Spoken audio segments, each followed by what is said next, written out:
Hello and welcome to this conversation with Arvind Saharan. This is the first time that you will have seen कि फेमिनिस्तानी के ऊपर कोई ऐसी चीज़ हो रही है जो कि थोड़ी-सी मुख्तलिफ है। आमतौर पर मैं किसी और के साथ गुफ्तगू नहीं करती। ये पहली आपके लिए वीडियो होगी मेरे चैनल पर जिस पर मैं किसी और के साथ एक लेंथी कन्वर्सेशन करूँगी। उम्मीद है कि ये आप लोगों के लिए दिलचस्प होगी। मुझे एक कमेंटेटर ने कहा था कि आप अरविंद से बात कीजिए, तो उसके बाद से मैं अरविंद में बहुत ज़्यादा इंटरेस्टेड हो गई। मैंने उनके चैनल को बहुत ज़्यादा देखा और मुझे बहुत बड़ा कॉम्प्लीमेंट लगा कि किसी ने कहा कि आप अरविंद से बात करें। इसका मतलब है कि उनका ख़्याल है कि कुछ ऐसी चीज़ें हैं हमारे दरमियान जो मुश्तरक हैं, जो कि शायद गुफ्तगू से और भी ज़्यादा उभर कर सामने आएँ। लेकिन ऐसा भी यकीनन होगा कि कुछ चीज़ों में हम मुख्तलिफ सोचते होंगे। तो इस सारी गुफ्तगू का मेरी जो हमारा मरकज़ रहेगा वो इंडिया और पाकिस्तान है, ज़ाहिर है और इसकी पास्ट, प्रेज़ेंट और फ्यूचर। तो Arvind, welcome to my channel. Thank you very much for agreeing to this. आपका बहुत-बहुत शुक्रिया मुझे अपने प्रोग्राम में दावत देने के लिए, सबाहत साहिबा। तो अरविंद, सबसे पहले तो मुझे ये बताएँ कि आपकी उर्दू इतनी अच्छी कैसे है? नहीं, इतनी भी अच्छी नहीं है, थोड़ी बहुत बोल लेता हूँ बस आप लोगों के दरमियान वो कहते हैं ना पंजाबी में कि बैठने जोगा हो जाता हूँ जी बस। हुँ, बैंड जोगा हो गया। सही, जी, जी। बिल्कुल ठीक है। तो नील, मेरा जो आपके बारे में जितना नॉलेज है वो मुझे ये बताता है कि आप राजस्थान से हैं, ऐसा ही है? हुँ, जी, ऐसा ही है।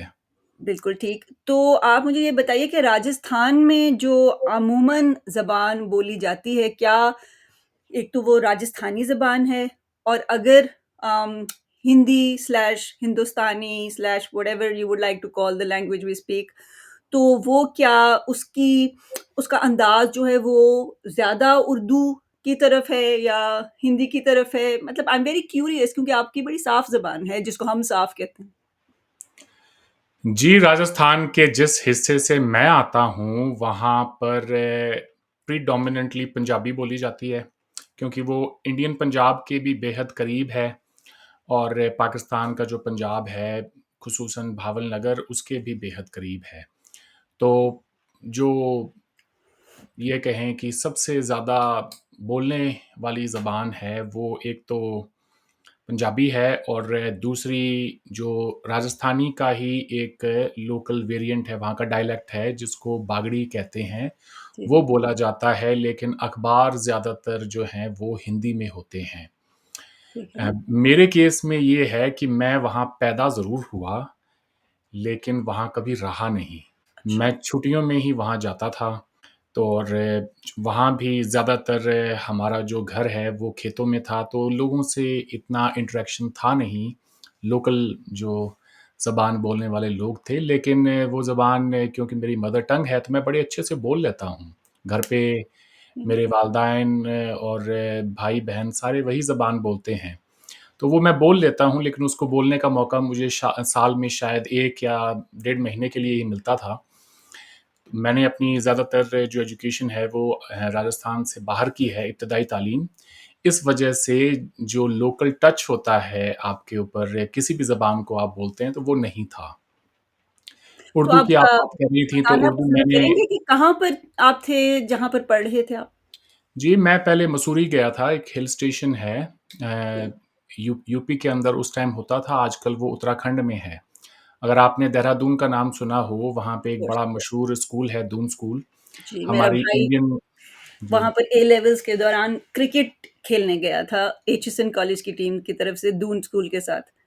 जी, जी। तो और इंडियन मिलिट्री अकेडमी भी देहरादून में ही है, तो उससे बिल्कुल आप ये कह लें कि हाफ़ एन आवर ऊपर अप द हिल्स में मसूरी एक हिल स्टेशन है। ज़्यादातर जितने भी हिल स्टेशंस हैं, अंग्रेज़ों के ही बसाए हुए हैं इस इंडियन सबकॉन्टिनेंट में। तो वहाँ जाने से थोड़ा-सा ये है कि ज़बान साफ़ हो गई। कुछ साल पहले मुझे लगा कि अरविंद तुम क्या बने फिरते हो, पाकिस्तान के ऊपर बात करते हो और डॉन पढ़ के, द न्यूज़, डेली टाइम्स और ये फ्राइडे टाइम्स, वहाँ के अंग्रेज़ी के जितने भी अखबार हैं, इनको पढ़ के तो कोई आप पाकिस्तानी अवाम की जो नब्ज़ है, उसको नहीं पकड़ सकते।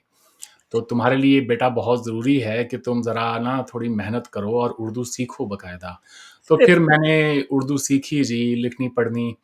हाँ, ये है कि अच्छा, अगर आप वाओ! मुझे ये कहें कि हाथ से अगर मैं मेरी हैंडराइटिंग जो है वो शायद इतनी अच्छी ना हो बिकॉज़ वो बचपन से नहीं सीखी थी। लेकिन ये है कि कीबोर्ड से टाइप कर लेता हूँ जल्दी-जल्दी और अच्छा, बोल लेता हूँ, पढ़ लेता हूँ अच्छे से। वाह! फिर तो आप आम पाकिस्तानियों से ज़्यादा अच्छे हैं। बहुत से मैं जानती हूँ जो नहीं कर सकते टाइप। लेकिन ये आपने कब सीखी उर्दू स्क्रिप्ट यही कोई 2-3 साल हुए होंगे। और कैसे सीखी? मैंने ऑनलाइन सीखी, एक पहले तो उर्दू का जो कायदा है वो डाउनलोड किया, फिर उर्दू और हिंदी का जो कायदा है, उन दोनों को आपके हर एक अल्फ़ाबेट जो है वो हिंदी में भी लिखी होती है उसके अंदर, तो उसके साथ फिर मैंने धीरे-धीरे प्रैक्टिस की, फिर मेरी एक फ्रेंड हैं, उन्होंने हेल्प की। तो this this all started I guess 2-3 years ago. तो मेरे पास और मैं देख रहा था वो कायदा अगर है तो um, I um. I could show you actually. Daily homework करना पड़ता था मुझे अपना और जी, जी और उसमें बहुत सारी कमियाँ भी होती थीं, उनको फिर मैं ठीक करता था। तो दैट्स ऐसे नाइस। सीखी जी फिर। बोल लेता था, बोलने में इतनी प्रॉब्लम नहीं थी क्योंकि इंडिया से आया था तो हमारे यहाँ पे हिंदुस्तानी ज़बान को बोलने वाले लोग जो हैं वो बहुत हैं। बस ये है कि रस्मुल ख़त जो है वो देवनागरी है जिससे या मैं और फिर ये है कि जिस दौर से मैं आता हूँ 90s के टाइम पे मैं जवान हुआ था तो हमारी फ़िल्में और उसके सारे डायलॉग और वो ऐसी वो वही ज़बान थी जो कि आम पाकिस्तानी बोलता है। तो इतना बिल्कुल, मुश्किल बिल्कुल, नहीं था सीखना। बिल्कुल। आज भी मैं तो समझती हूँ कि कमर्शियल बॉलीवुड की ज़बान काफ़ी हद तक वही है। उसमें वही है, उस तरह का टच नहीं महसूस होता कि समझ आए कि ये बाकायदा क्या है, बाकायदा हिंदी है या बाकायदा उर्दू है, बस वो एक आम बोलचाल की ज़बान ही महसूस होती है। बिल्कुल। तो ये बताइए कि ये पाकिस्तान से फ़ैसिनेशन का आगाज़ कैसे हुआ? मैं एक ऐसे इलाके से आता हूँ सबाहत साहिबा जो कि बॉर्डर के बेहद नज़दीक है। तो ऐसा कैसे हो सकता था कि उसका असर जो है वो मेरे दिलो-दिमाग पर ना होता।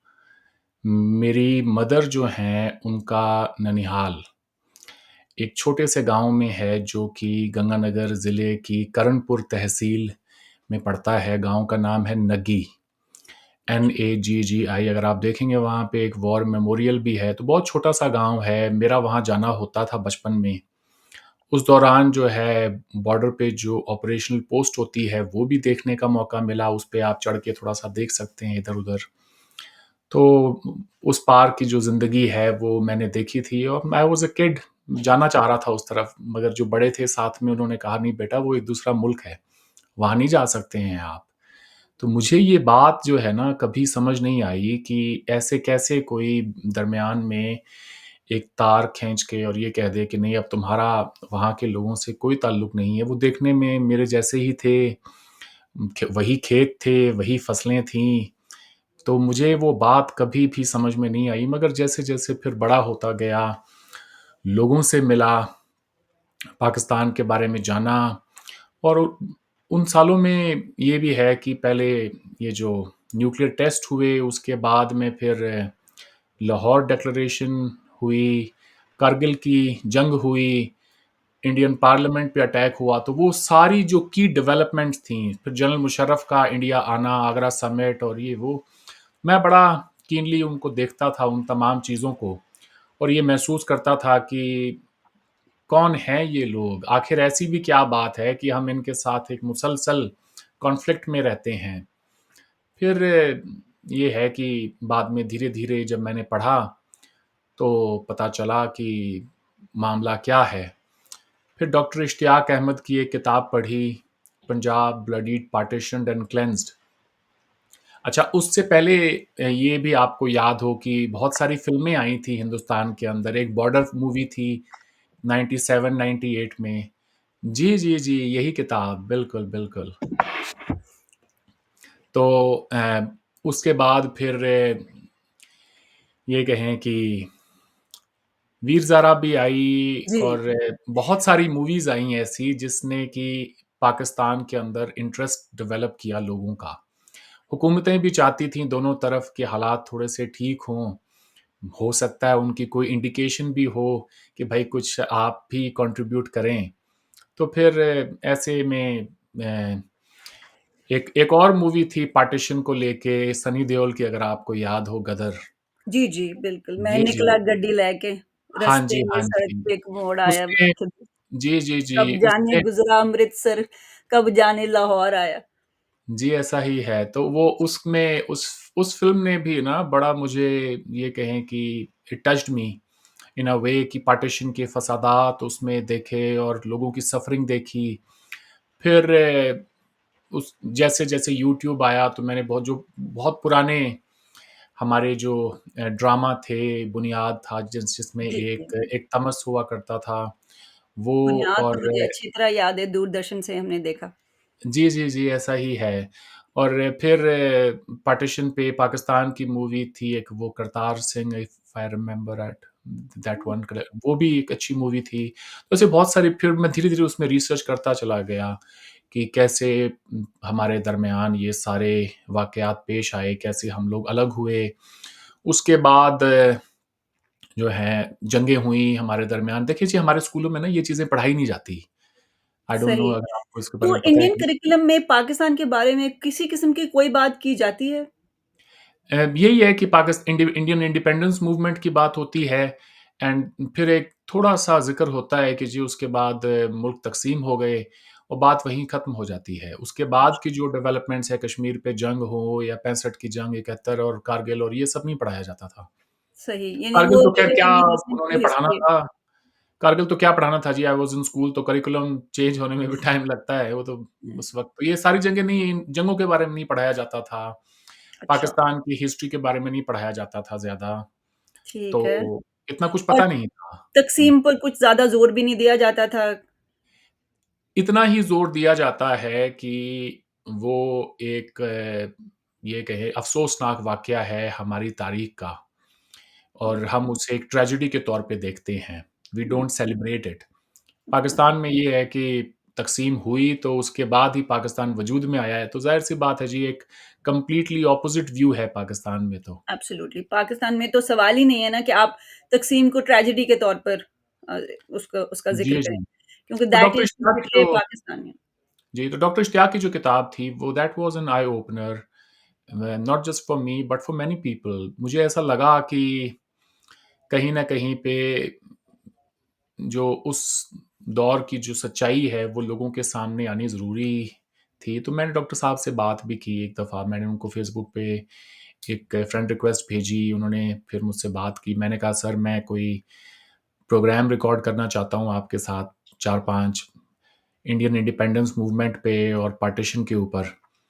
तो वहाँ से फिर जो है मैंने और डॉक्टर इश्तियाक ने आज से कोई 8-9 साल पहले हमने ये गुफ्तगू शुरू की है। I was really, really scared, मैं आपको बताऊँ। कभी कैमरे को फ़ेस नहीं किया था इस तरह से।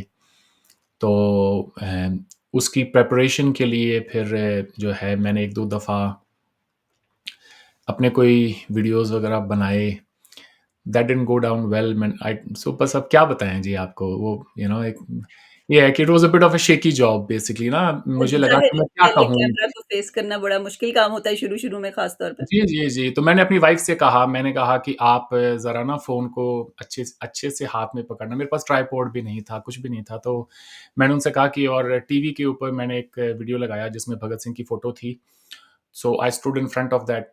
वो टीवी बड़ा था, तो ये है कि मुझे लगा कि that would serve as the background. और फिर मैंने एक लेक्चर दिया भगत सिंह के ऊपर, क्योंकि उससे पहले ज़्यादातर जो मैं बातें करता था, जिस पे मैं बहुत ज़्यादा कॉन्फिडेंट था, वो भगत सिंह की लाइफ़ थी। तो उस पे बात करता था, फिर 1-2 ऐसे वीडियोज़ बनाए, एंड देन एक दिन फिर डॉक्टर साहब मिले, तो हमने फिर कुछ 6 एपिसोड रिकॉर्ड किए। वो लोगों को बेहद पसंद आए, इंडिया और पाकिस्तान के अंदर, यूट्यूब पे भी और फेसबुक के ऊपर भी millions of people saw it. लोगों को बड़ी हैरानी हुई जब उन्हें ये पता चला कि तक़सीम में सबसे बड़ा हाथ जो है वो मुस्लिम लीग का था, और जो फ़सादात हुए वो भी जो है मुसलमानों की तरफ से शुरू हुए। पाकिस्तान में लोगों को यकीन नहीं हुआ पहले तो इस बात के ऊपर। फिर डॉक्टर इश्तियाक की जो किताबें उन्होंने पढ़ी, खरीदी, डॉक्टर साहब पाकिस्तान गए, उन्होंने बहुत सारे लेक्चर्स दिए, तो लोगों को फिर बात समझ में आने लगी। तो वहाँ से फिर ये सारा सिलसिला शुरू हुआ जी।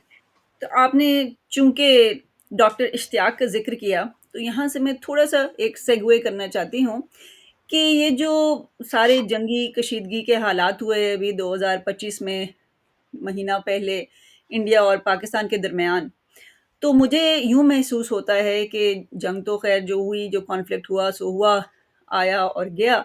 लेकिन जो उसका सबसे बड़ा नतीजा होता है, वो लोगों के दिमागों और दिलों पर होता है, राइट?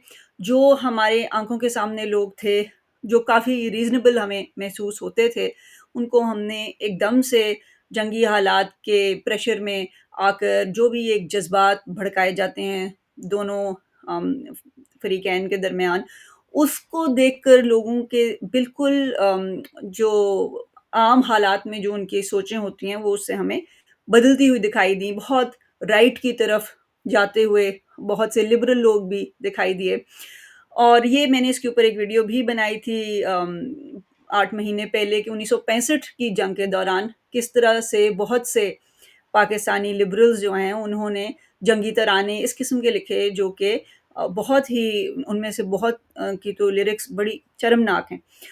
तो लेकिन सवाल ये पैदा होता है ये तो हमें मालूम हुआ ही कि किस तरह से मैं क्योंकि पाकिस्तानी हूँ, तो पाकिस्तानियों की तरफ से मैं बात करूँगी और पहले उनके बारे में उनको पिन पॉइंट करूँगी कि मुझे बहुत महसूस हुआ कि बहुत से जिन लोगों को हम बड़ी रिस्पेक्ट करते थे, जिनकी सोचों को हम समझते थे कि हम देखकर बड़े हुए हैं, उनसे हमने बहुत कुछ लर्न किया है, उनको हमने बहुत ही अफ़सोसनाक किस्म के हद तक जंग के दौरान एक sort of right wing and aggressive ideas को प्रमोट करते हुए देखा।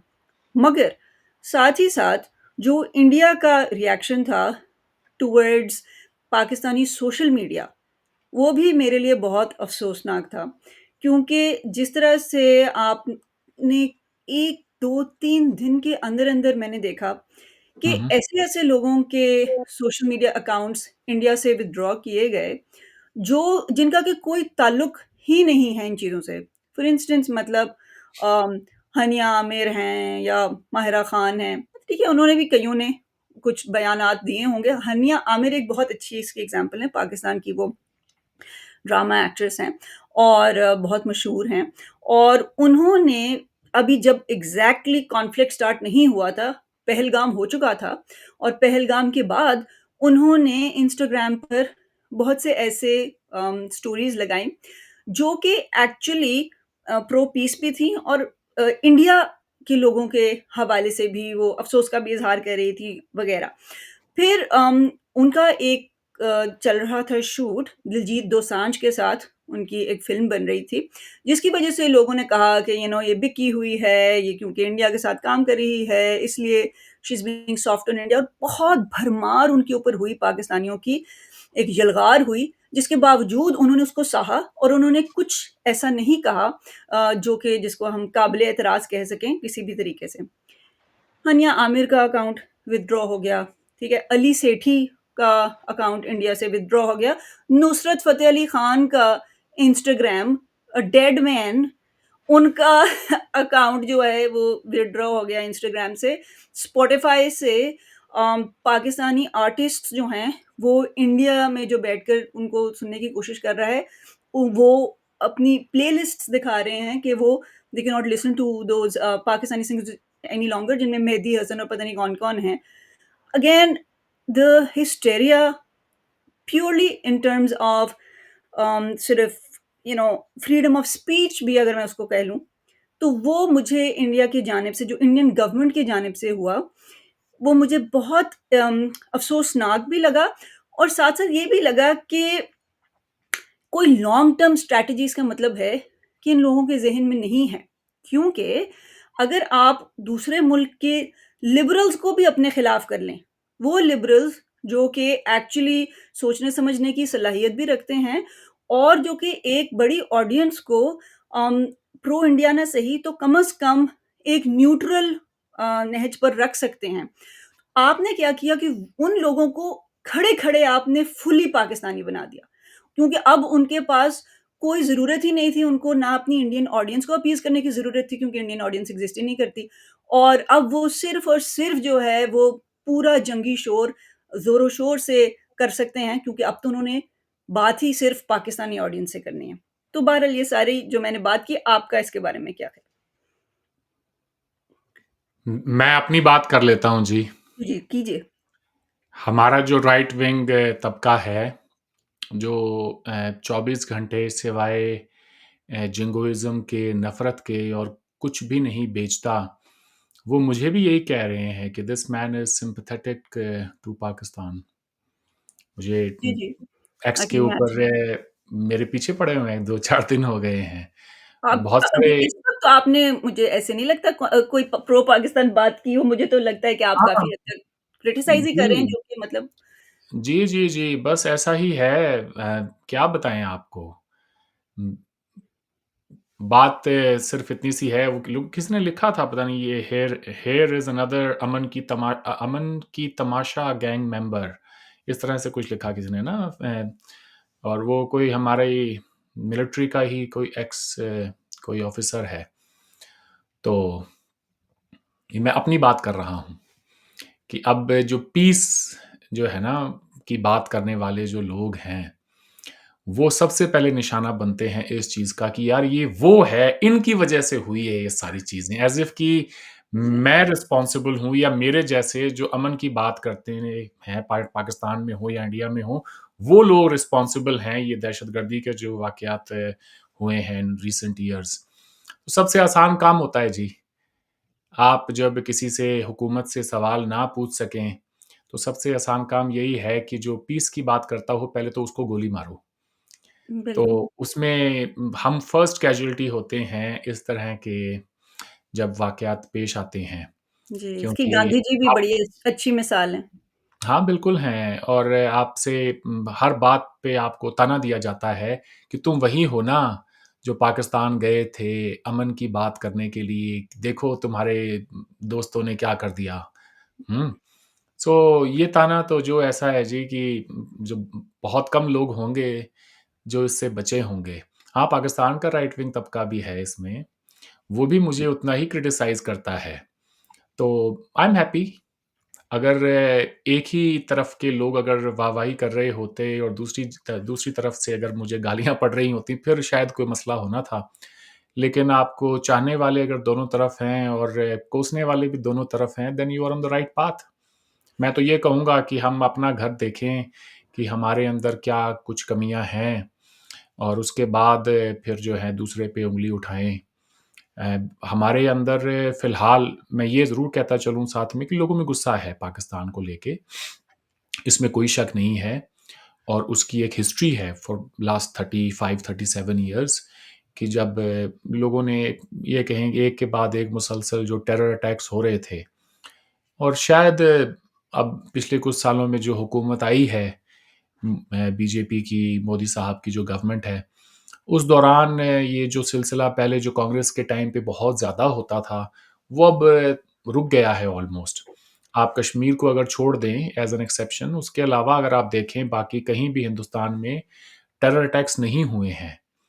तो एक नई जनरेशन है जो अब जवान हो रही है, उन्होंने ये सब चीज़ें नहीं देखी हैं, व्हेयरएज़ हम तो इसमें जो हैं, मैं ऑलमोस्ट एवरी ईयर हमने कुछ 2-4 टेरर अटैक्स होते हुए देखे थे। जी, तो अब उनमें शायद वो एपेटाइट नहीं होगा। लोग ये कहते होंगे कि enough is enough, it's been far too long. फिर एक गवर्नमेंट ऐसी आए जो कि जिनका एक बहुत ही नेशनलिस्टिक पॉइंट ऑफ व्यू हो, रेटरिक हो और वो सिक्योरिटी को लेके उन्होंने डिलीवर भी किया हो, सबसे बड़ी बात तो ये है। तो लोगों की उम्मीदें जो हैं बन जाती हैं। तो आई गेस मोदी साहब के ऊपर भी प्रेशर था, क्योंकि उन्होंने जो स्पीचेज़ दी थी माज़ी में जब वो प्राइम मिनिस्टर नहीं थे, सो उन्होंने वादा किया था हिंदुस्तान के लोगों से कि जब बीजेपी आएगी, तो हम ये सब चीज़ें जो हमारे यहाँ पे बार-बार हो रही है, हम ये नहीं होने देंगे। तो एक उम्मीद बन जाती है।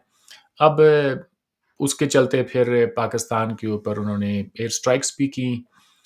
तो ये जो अकाउंट्स वाली जो आप बात कर रही हैं, मेरे ख़्याल जी, से सोच ये होगी, this is just me, I don't know क्या उन्होंने सोचा होगा, बट अगर मैं सोचूँ तो वो ये सोच रहे होंगे कि यहाँ से करोड़ों लोग हैं, जो पाकिस्तान के यूट्यूब चैनल्स को देखते हैं, पॉलिटिकल शोज़ उनके देखते हैं, उनका म्यूज़िक सुनते हैं, उनके ड्रामा को देखते हैं, बड़ा पसंद करते हैं और हमारे यहाँ पे एक 1.5 अरब की आबादी है, जो कि बड़ा पाकिस्तान के म्यूज़िक और नॉट मूवीज़ बट ड्रामा और ये सब चीज़ों को बड़ा लाइक करते हैं, तो रेवेन्यू जा रही है पाकिस्तान इंडिया से।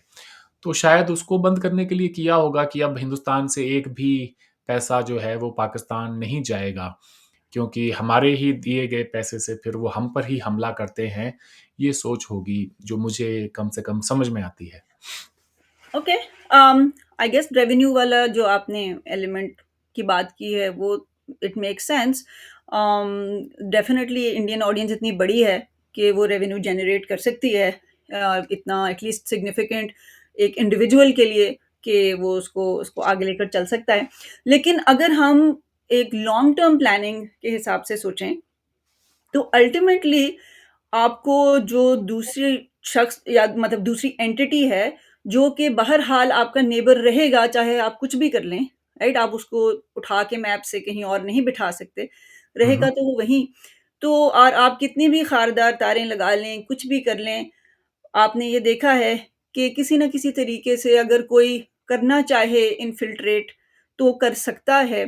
तो अगर आप सिर्फ़ जो है उन्हीं लोगों को इन्फिल्ट्रेट करवाएँ जो कि राइट विंग हैं, जो एक ख़ास किस्म के लोग हैं, तो उसके अलावा एक और भी लॉन्ग टर्म सोच भी हो सकती है कि ऐसे लोग पाकिस्तान में जो कि सिम्पैथेटिक हैं हमारी तरफ, या एक लार्जर जो है उनका थ्रस्ट जो है वो एक पीस की तरफ है वगैरह, उनको एक पॉजिटिव तरीके से इस्तेमाल किया जा सकता है इन द लॉन्ग टर्म, कि उधर के लोगों में भी कुछ नरमी पैदा की जाए। अगर आप उनको भी सख्त से सख्त करते जा रहे हैं, तो ये इसका नतीजा जो है मुझे यूँ महसूस होता है कि लॉन्ग टर्म में कुछ अच्छा नहीं होगा। ज़ाहिर है बीजेपी या कोई भी राइट विंग जमात इस किस्म की सोचें नहीं सोच सकती या सोचती। दुनिया भर में ऐसा ही है कि राइट विंग का मिज़ाज यही होता है कि बंद कर दो चीज़ों को, लॉक कर दो अपने आप को। उनका एम्ब्रेस करने का मिज़ाज नहीं होता, वरना वो राइट विंग ना होते। लेकिन अगर उन लोगों से मैं मुख़ातिब हूँ इंडिया में, जो कि खुद को मॉडरेट समझते हैं या वग़ैरह, तो मुझे ऐसे महसूस होता है कि कुछ आवाज़ें नज़र आएँ इंडिया में भी इन चीज़ों के खिलाफ। पर्सनली क्योंकि मैं तो जानती हूँ हर टाइप के इंडियन को, तो मुझे आती हैं इक्का-दुक्का नज़र, लेकिन at sort of more substantial sort of critical mass level नहीं नज़र आती हैं, और मुझे पता है कि आपने जो बात की उसकी यही वजह है। क्योंकि इंडिया में ऑलमोस्ट एक वो ब्लास्फेमी का लेवल है पाकिस्तान के हक में कोई भी बात करना, क्योंकि जो हमारे यहाँ मेरा ख़्याल है कि इस्लाम के खिलाफ बात करने का दर्जा है, वो इंडिया में पाकिस्तान के हक में बात करने का दर्जा नहीं, है। ऐसी भी कोई बात नहीं है। महसूस तो ऐसे ही होता है। वेल ये एक रीसेंट फिनोमिनन तो हो सकता है, मगर ऐसी कोई बात हाँ, नहीं है। ये इसकी रीसेंट ही डेफ़िनेटली। हाँ जी, क्योंकि देखें आप ये बात आपकी ठीक है कि देखें जी पाकिस्तान के अंदर एक ऐसा लिबरल तबका भी है जो अमन की ख़्वाहिश रखता है, जो हिंदुस्तान के साथ अच्छे ताल्लुकात चाहता है। हम एक किसी तंज़ीम, कोई दहशतगर्द तंज़ीम की सज़ा हर उस पाकिस्तानी को क्यों दें? कम से कम उनको क्यों दें कि जो हमारे हक़ में खड़े होते हैं। हमारी ही बात को अपनी सोसाइटी को समझाने की कोशिश करते हैं कि हिंदुस्तान से अच्छे ताल्लुकात में ही पाकिस्तान का भी अच्छा मुस्तकबिल जुड़ा हुआ है। तो देखें मैं उसका जवाब इंडियन पर्सपेक्टिव से अगर दूँ तो वो ये होगा जी कि अब लोग समझते हैं कि हाँ, ऐसे कुछ लोग हैं तो सही लेकिन वो आटे में नमक के बराबर हैं। वो बहुत कम हैं और उनका कोई इम्पैक्ट नहीं होता। हमने ये पॉलिसी भी 30 साल तक चला के देख ली है, मगर इसका कोई रिज़ल्ट नहीं है। उनके आर्टिस्ट यहाँ पर आते हैं, उनके क्रिकेटर्स यहाँ पर आते हैं, वो यहाँ पर खेलते हैं, यहाँ पे फ़िल्मों में काम करते हैं, म्यूज़िक इंडस्ट्री में काम करते हैं, कॉमेडी शोज़ में काम करते हैं और पैसा कमा के चले जाते हैं वापस। और उन उन उन लोगों ने आज तक कभी भी वापस जाके अपनी हुकूमत को या अपने मुआशरे के अंदर प्रो इंडिया बात नहीं की। मसलन लोग मिसाल देते हैं शाहिद अफ़रीदी की और ये तमाम जो बड़े-बड़े आपके जो प्लेयर्स हैं जो जाके और बहुत ही एंटी इंडिया बातें करते हैं वहाँ पर और एज़ अ रिज़ल्ट फिर अब इंडिया के अंदर वो एपेटाइट रहा नहीं। लोग कहते हैं कि ये सारे ही एक जैसे ही हैं और जो हैं थोड़े बहुत भी अच्छे वो इर्रेलेवेंट हैं। उनकी पाकिस्तान में कोई नहीं सुनता। वो हाँ, बस अपने मैं ही एको चैम्बर्स में रहते हैं और वो बस एक मोमबत्ती लेके और वाघा पे 14th और 15th अगस्त की नाइट को आ जाते हैं, साल में 1 दफ़ा अपनी प्रेज़ेंस फ़ील कराने के लिए। इससे ज़्यादा जो है, उनकी कोई हैसियत नहीं है उस मुआशरे में। तो जी, तो एक ऐसा ही तो पाकिस्तानी की हैसियत से जो मेरा इस को जवाब है, वो ये है कि चेंज जो है वो एक जनरेशनल चीज़ है। 1-2 साल में तो आती नहीं, राइट? अम, 5-6 साल में भी मुमकिन नहीं, ये बहुत ही एक लंबा एवोल्यूशन का प्रोसेस है चेंज।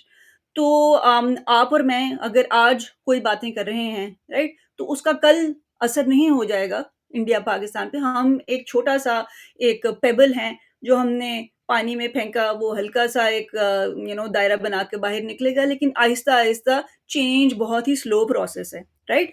बड़ा तो अच्छा आपका सवाल है, मैं थोड़ा-सा इसका जवाब दे दूँ मुख्तसर-सा। जी, वो चेंज आपने मैं आपसे 100% मुत्तफ़िक हूँ सबाहत साहिबा कि चेंज ओवरनाइट नहीं होता, उसके लिए टाइम चाहिए होता है, लेकिन इंडिया में अगर आप लोगों से बात करें, तो वो आपको बताएँगे कि भाई कितना टाइम चाहिए आपको?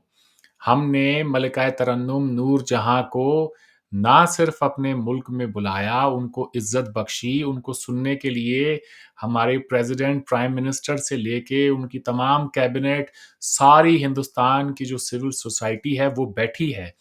और शबाना आज़मी कहती हैं कि जिस तरह इस धरती पे एक ही चाँद है, एक ही सूरज है, वैसे ही हम एक ही नूर जहाँ है। तो वो जेस्चर तब से लेकर आज तक पाकिस्तान ने उसको रेसिप्रोकेट नहीं किया। चलिए कब कब उन्होंने कब मैं बस अपनी बात खत्म कर जी, दूँ। जी, मैं कब फिर उन्होंने लता मंगेशकर को बुला के अपने मुल्क में वो इज़्ज़त दी जो हमने नूरजहाँ को दी। जी, कब उन्होंने हमारे एक्टर्स को वहाँ पर काम करने की इजाज़त दी, हमारे म्यूज़िशियंस को, हमारे जितने भी ये कहें कि अ सिविल सोसाइटी के ऐसे लोग जो रोशन ख़्याल तबका है, इंटेलेक्चुअल्स हैं, कब उनको अपने यहाँ पे बुला के बारिंग 1 और 2 कब उन्हें जो है प्लेटफ़ॉर्म दिया। आज तक कोई कॉन्सर्ट नहीं हुआ है किसी भी इंडियन आर्टिस्ट का, व्हेयरेज़ ये अगर जो आप आपने जावेद अख्तर वाली जो लाइन ली ना, ये मैं बड़ी इंटरेस्टेड हूँ इसमें क्योंकि मैं कल्चर में बहुत ये इंटरेस्टेड जावेद रही अख्तर हूँ। साहब ने तो इसको आज कही है, मैं तो ये बात बहुत पहले से कह रहा हूँ। चलिए ये इसका तो जवाब बहुत ही आसान है हाँ जी। क्योंकि ये बात बिल्कुल भी मैं इससे मुत्तफ़िक इसलिए नहीं हूँ कि मैं आपको हुँ, बताती हूँ कि एक तो पाकिस्तान में जगजीत सिंह अम, who else? I mean, personally, I have seen people who have Sukhbir, then the people that I can think of off the top of my head. फिर अगर आप जो है वो जावेद अख्तर साहब की अगर मैं बात करूं, तो जब उन्होंने पाकिस्तान में बैठकर आज से ये जो भी 4 साल पहले जब वो फेस्टिवल के लिए आए और उन्होंने कहा कि हुँ, आपने हुँ। हमारे बॉम्बे में जो किया और मुंबई में जो अटैक्स हुए, हम उनको नहीं भूल सकते और काफ़ी उन्होंने सख्त अल्फाज इस्तेमाल किए जब एक खातून ने उनसे कहा कि आप यहाँ पर आए हैं, आपका इतना अच्छा इस्तकबाल हुआ है, तो आप वहाँ जाकर लोगों को बताइएगा कि भई हम इतने बुरे नहीं हैं। तो अव्वल तो ये है कि मुझे उनका इतना बुरा रिएक्शन उस वक़्त देने का मकसद समझ इसलिए नहीं आया क्योंकि मुझे यही महसूस हुआ कि वो खातून एक थोड़े-से यानी पॉज़िटिव नोट पर ही बात कर रही थीं, उनका कोई मकसद ये नहीं था। चलिए, आपको गुस्सा आ गया क्योंकि आपको वो सारी हिस्ट्री आपके ज़हन में ताज़ा है और I totally understand that. So he got mad and he said what he said. आप वो टेप अगर दोबारा चलाइए, उसके जवाब में वो हॉल है अलहम्रा का, लाहौर का सबसे बड़ा हॉल जो कि खचाखच भरा हुआ था जावेद अख्तर साहब को देखने के लिए। उन्होंने ये सारा अपना जो निकाला जो भी उनके दिल में था और ठीक मैं समझती हूँ चलिए उन्होंने सही निकाला। अगर वो नहीं उस वक़्त जेनरस फ़ील कर रहे थे तो उन्होंने नहीं जेनरस फ़ील किया, उन्होंने कह दिया जो उन्होंने कहना था। उसके जवाब में पूरा हॉल तालियाँ बजाता है। तालियाँ बजाता है। सो द पॉइंट इज़ कि पाकिस्तान फिर एक जो लिटरली बार-बार रिपीट होता है पाकिस्तानी सोशल मीडिया पे एक क्लिप, वो है जहाँ पे जावेद अख्तर साहब बैठे हुए हैं, मेरे ख़्याल है कि फैज़ साहब की किसी बेटी के घर में हाँ जी। दावत है। हुँ। उसमें अली ज़फ़र हैं और यानी अदील हाशमी हैं और कौन-कौन है और वो लिटरली ना जावेद अख्तर साहब के गोड्डे से लग के ना रो रहे हैं और they are just like a, dying just looking at Javed Akhtar कि ये हमारे मिडस्ट में बैठे हुए हैं। खैर, तो जावेद अख्तर साहब को ही मैंने उनको खुद लाहौर में अलहमरा में देखा है। मैंने जब उनको पहली दफ़ा वहाँ देखा, बहुत ही मुझे मज़ा आया। जैसे कि आपको पता है कि वो बहुत कमाल की गुफ्तगू करते हैं। तो हर दफ़ा मैंने उनको लाहौर में जब देखा है, तो सिर्फ़ और सिर्फ़ एक लोगों का प्यार देखा है उनकी तरफ और कुछ नहीं देखा। चलिए, लेकिन उसके अलावा अगर आपने यही कंपैरिज़न करना है, तो सिर्फ़ ये कंपैरिज़न क्यों करना है कि नूरजहाँ मैं वांग ये और कंपैरिज़न नूरजहाँ नहीं करूँगा। कौन-सा कोई रोज़ाना थोड़ा-सा मैं ये फ़िनिश कर लूँ। नूरजहाँ कौन-सा कोई जो है वो अक्सर वहाँ पर जाकर कॉन्सर्ट करती रहीं। एक दफ़ा हुआ है, जब वो गईं और वही दिलीप कुमार और Lata Mangeshkar and all that, यहाँ पर भी दिलीप कुमार और सुनील दत्त जो है वो पाकिस्तान आए, उनको पीटीवी पर बिठाकर उनके साथ घंटे का इंटरव्यू किया गया। दोनों सुनील दत्त और दिलीप कुमार उसमें मौजूद थे। सो ये कहना कि सिर्फ़ वन साइडेड है, एक और मैं इसमें आपको सिर्फ़ 2 बातें और ऐड करूँगी, फिर मैं आपको पूरा मौका दूँगी, आप जवाब दीजिएगा। पाकिस्तान में क्या वजह है कि एक ओवरऑल इंडिया की तरफ एक गुडविल है, इंडियंस की तरफ, आम लोगों के दरमियान। मैं टेररिस्ट्स और ये जो सारे जो हैं इस्तेमाल होते हैं हमारी मिलिट्री एस्टेब्लिशमेंट के हाथों और वो लोग जो हैं, मैं उनकी बात नहीं कर रही। मैं एक आम सड़क पर चलते हुए शख्स की बात कर रही हूँ, जो कि जब इंडिया से एक क्रिकेट एनालिस्ट आता है, तो उसको वो ढूँढता हुआ बंदा मोटरसाइकिल पे पूरे लाहौर में घूम रहा है कि भई किसी तरह मैं उसको मिल लूँ और उसको फिर वो तोहफ़े दे रहा है और a cricket analyst is being treated like Virat Kohli, like because it's like he's a placemat for Virat Kohli. People are that crazy about Indians. जब इंडिया पाकिस्तान खेलने आता है क्रिकेट मैच, जब बहाली होती है, ये अमन की आशा वाले टाइम के दौरान की बात है, तो जब कज़ाफ़ी स्टेडियम में इंडिया पाकिस्तान को हरा देता है, तो पाकिस्तानी जो हैं वो तस्वीरें बड़ी यादगार जो तस्वीरें हैं कि इंडियंस इंडिया का झंडा लेकर भाग रहे हैं पूरे कज़ाफ़ी स्टेडियम के स्टैंड्स के अंदर और पाकिस्तानी उनको देख रहे हैं और क्लैप कर रहे हैं वगैरह-वगैरह। तो इट्स ऑल ऑफ दैट। एक और चीज़, पाकिस्तान में हमेशा इंडियन फ़िल्म्स बैंड रहीं सिनेमा में, राइट? जब से हम बड़े हुए हैं, बिल्कुल इनिशियली लगती थीं और उसके बाद वो ख़त्म हो गया सिलसिला। मगर जो मेरी अपनी एक्सपीरियंस है, उसमें मैं जनरल ज़िया उल हक के ज़माने की पैदावार हूँ। तो वीसीआर में हमने पूरे पाकिस्तान के अंदर हर जगह, हर कोने पर किराए पर वीसीआर टेप्स की दुकानें, जिनमें सिर्फ़ और सिर्फ़ इंडियन फ़िल्में बिकती हैं, जिनके के सिर्फ़ और सिर्फ़ इंडियन पोस्टर्स आपको नज़र आएँगे। अमिताभ बच्चन से बड़ा स्टार आज शाहरुख खान है, लेकिन हमने 80s देखा है, उससे ज़्यादा बड़ा हिस्टीरिया मैंने कभी नहीं देखा पाकिस्तान में। 80s का सबसे बड़ा पाकिस्तानी स्टार अमिताभ बच्चन है, 90s और 2000s का सबसे बड़ा पाकिस्तान में स्टार शाहरुख खान है। there has always been a proliferation of Indian content and Indian productions in Pakistan. They have never been stopped. Because people have engaged so much with India's soft power, that is why they love India. It's not possible to hate a country जिसके आप इतना ज़्यादा consume करते हो, क्योंकि आप उनको humanise automatically वो हो जाते हैं। कितना भी आपको पॉलिटिक्स जो है जो भी सिखाती है, there is there is a category in your brain that still recognizes that those people are people. That's the power of culture and the power of media. So I would say on the other hand, India में कभी भी Pakistani content की वो proliferation नहीं रही। Indians को आप मिलते हैं, तो उनका पाकिस्तान के बारे में क्या ख़्याल था? I think pre internet would be more appropriate, pre like the last 5 to 6 years I would say कि अच्छा आप बुर्के नहीं पहनते? ओह! आप तो नॉर्मल लग रही हैं। You know and this whole concept of Pakistan being some large wasteland जहाँ पर सारी ख़वातीन जो हैं वो बुर्कों में हैं, सारे मर्द दाढ़ियों में हैं। इंडियंस की परसेप्शन पाकिस्तान के बारे में is, I think, far more off the mark than perhaps Pakistan's perception of India, and that has largely to do with the fact that Pakistani content has never flown into India the same way as Indian content has flown into Pakistan. Obviously, because India is a bigger industry, India is the bigger country. So I understand कि वो एक मुश्किल है वैसे भी, but generally what I'm trying to say is that to say that Pakistan has not embraced India, General Zia-ul-Haq could very well have cracked down on all the VCR piracy.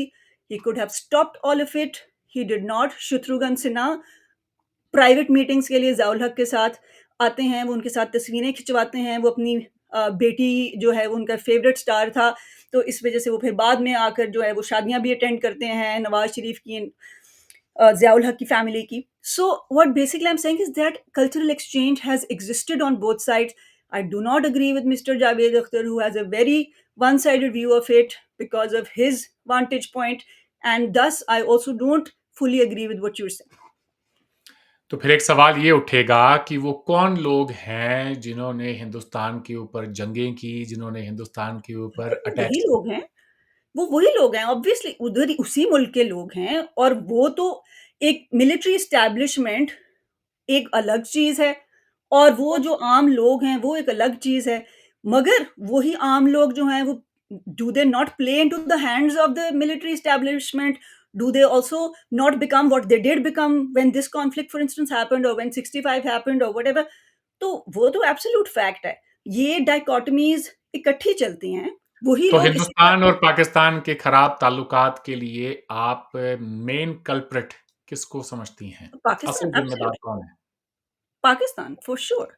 Okay, well आपने शायद अपने इन तमाम arguments के ऊपर आपको नहीं लगता पानी फेर दिया हो जैसे ये बात कह नहीं, के? बिल्कुल नहीं। आई थिंक दैट नहीं लगता? 2 okay. Things can exist together. It's not ऐसा नहीं होता, ये देखें ये बहुत ही सिम्प्लिस्टिक व्यू है चीज़ों आई को डोंट थिंक सो। देखने का। I think the other view is simplistic. मैं एक्सप्लेन कर देता हूँ थोड़ा-सा इसको अपनी तरफ से। आपने जनरल ज़िया-उल हक की बात की, तो अगर मैं ये कहूँ कि जनरल ज़िया-उल हक को अगर हम पाकिस्तान के अंदर, पाकिस्तान की डिक्शनरी में अगर मैं ये कहूँ कॉन्ट्रडिक्शन का सिनोनिम अगर कोई है तो वी कैन से ओह! ये ज़िया-उल हक है भाई, ये ज़िया-उल हक कर दिया इसने। दुरुस्त है। इज़ दैट ओके टू से? जी, जी, एब्सोल्युटली। ठीक है। तो वो इंसान तो मुनाफ़िकत से कूट-कूट के भरा हुआ था। ठीक है? ओके, ज़िया-उल हक की इफ यू बात से है। सो आई वुड से कि मुनाफ़िकत तो पता नहीं ओके गो अहेड। मुनाफ़िक मुनाफ़िक ही तो था वो शख्स और क्या था?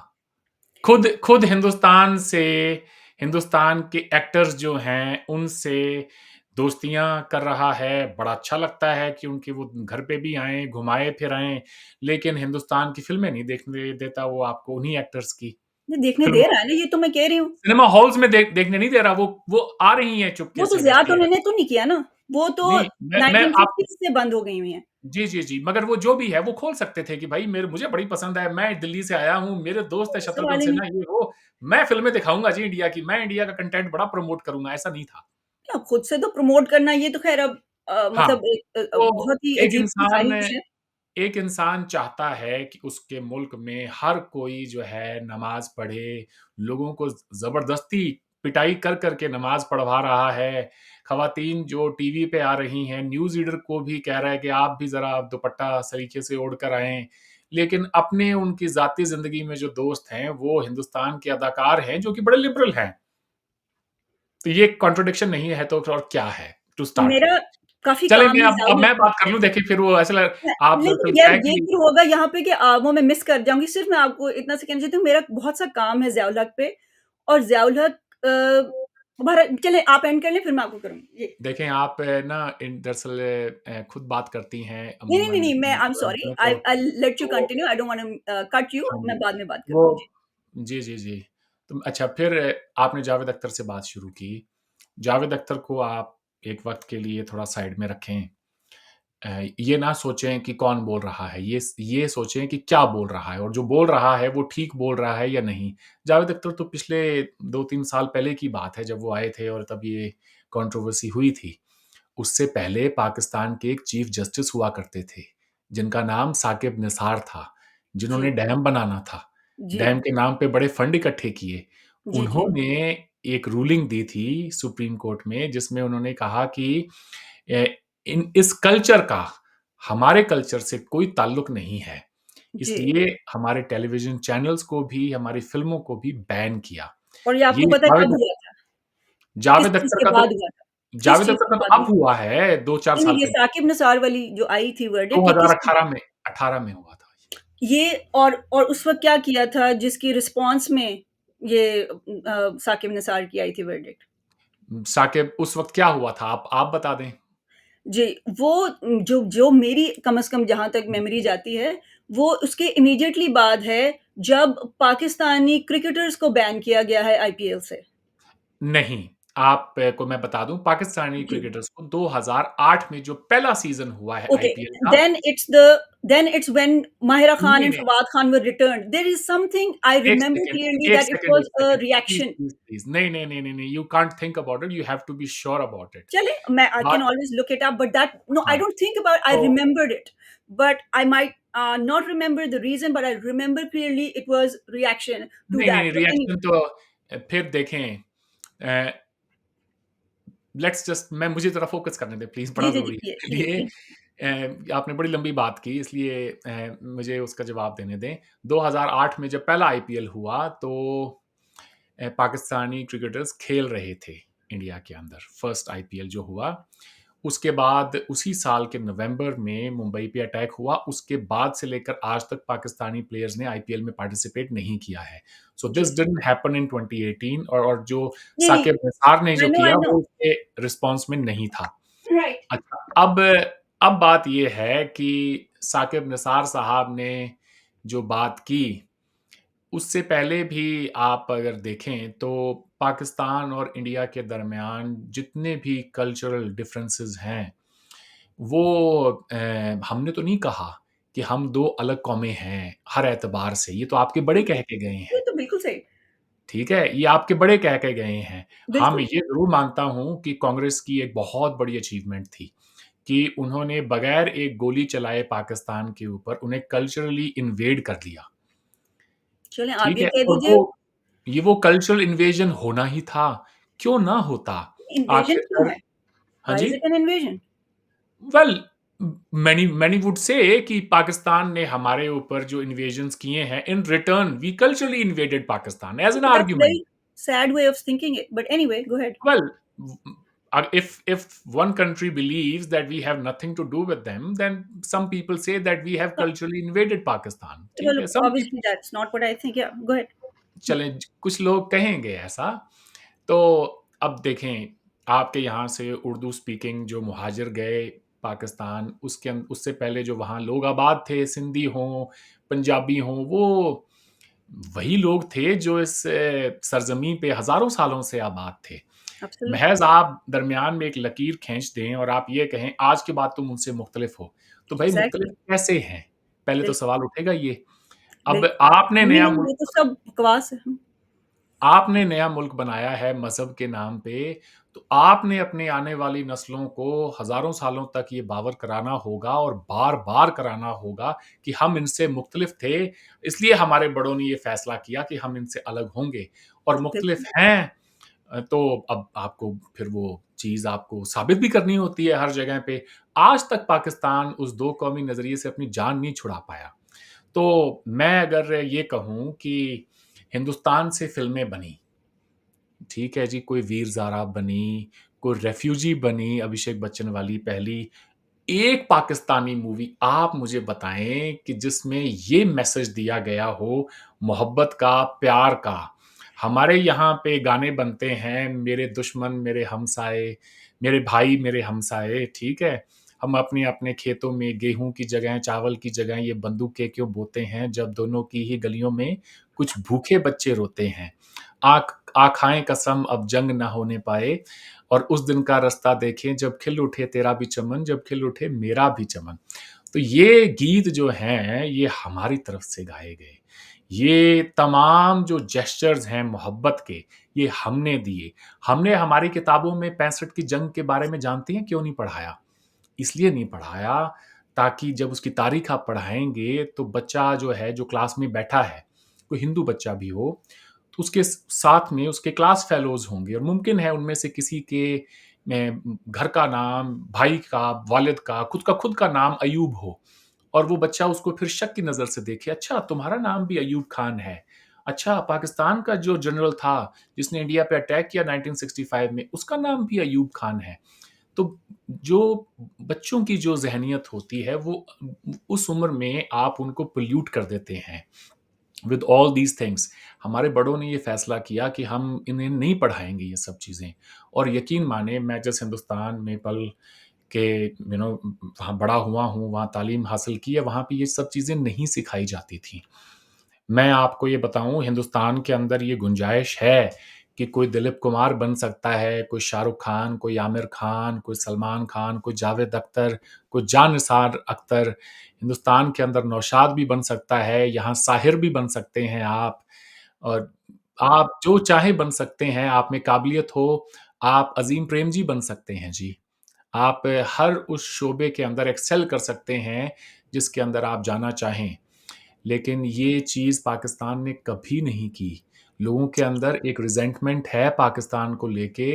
अब लोगों का ये समझना है कि इनफ़ इज़ इनफ़। हम इनसे डील ही नहीं करना चाहते in any way, not even in the cultural exchange.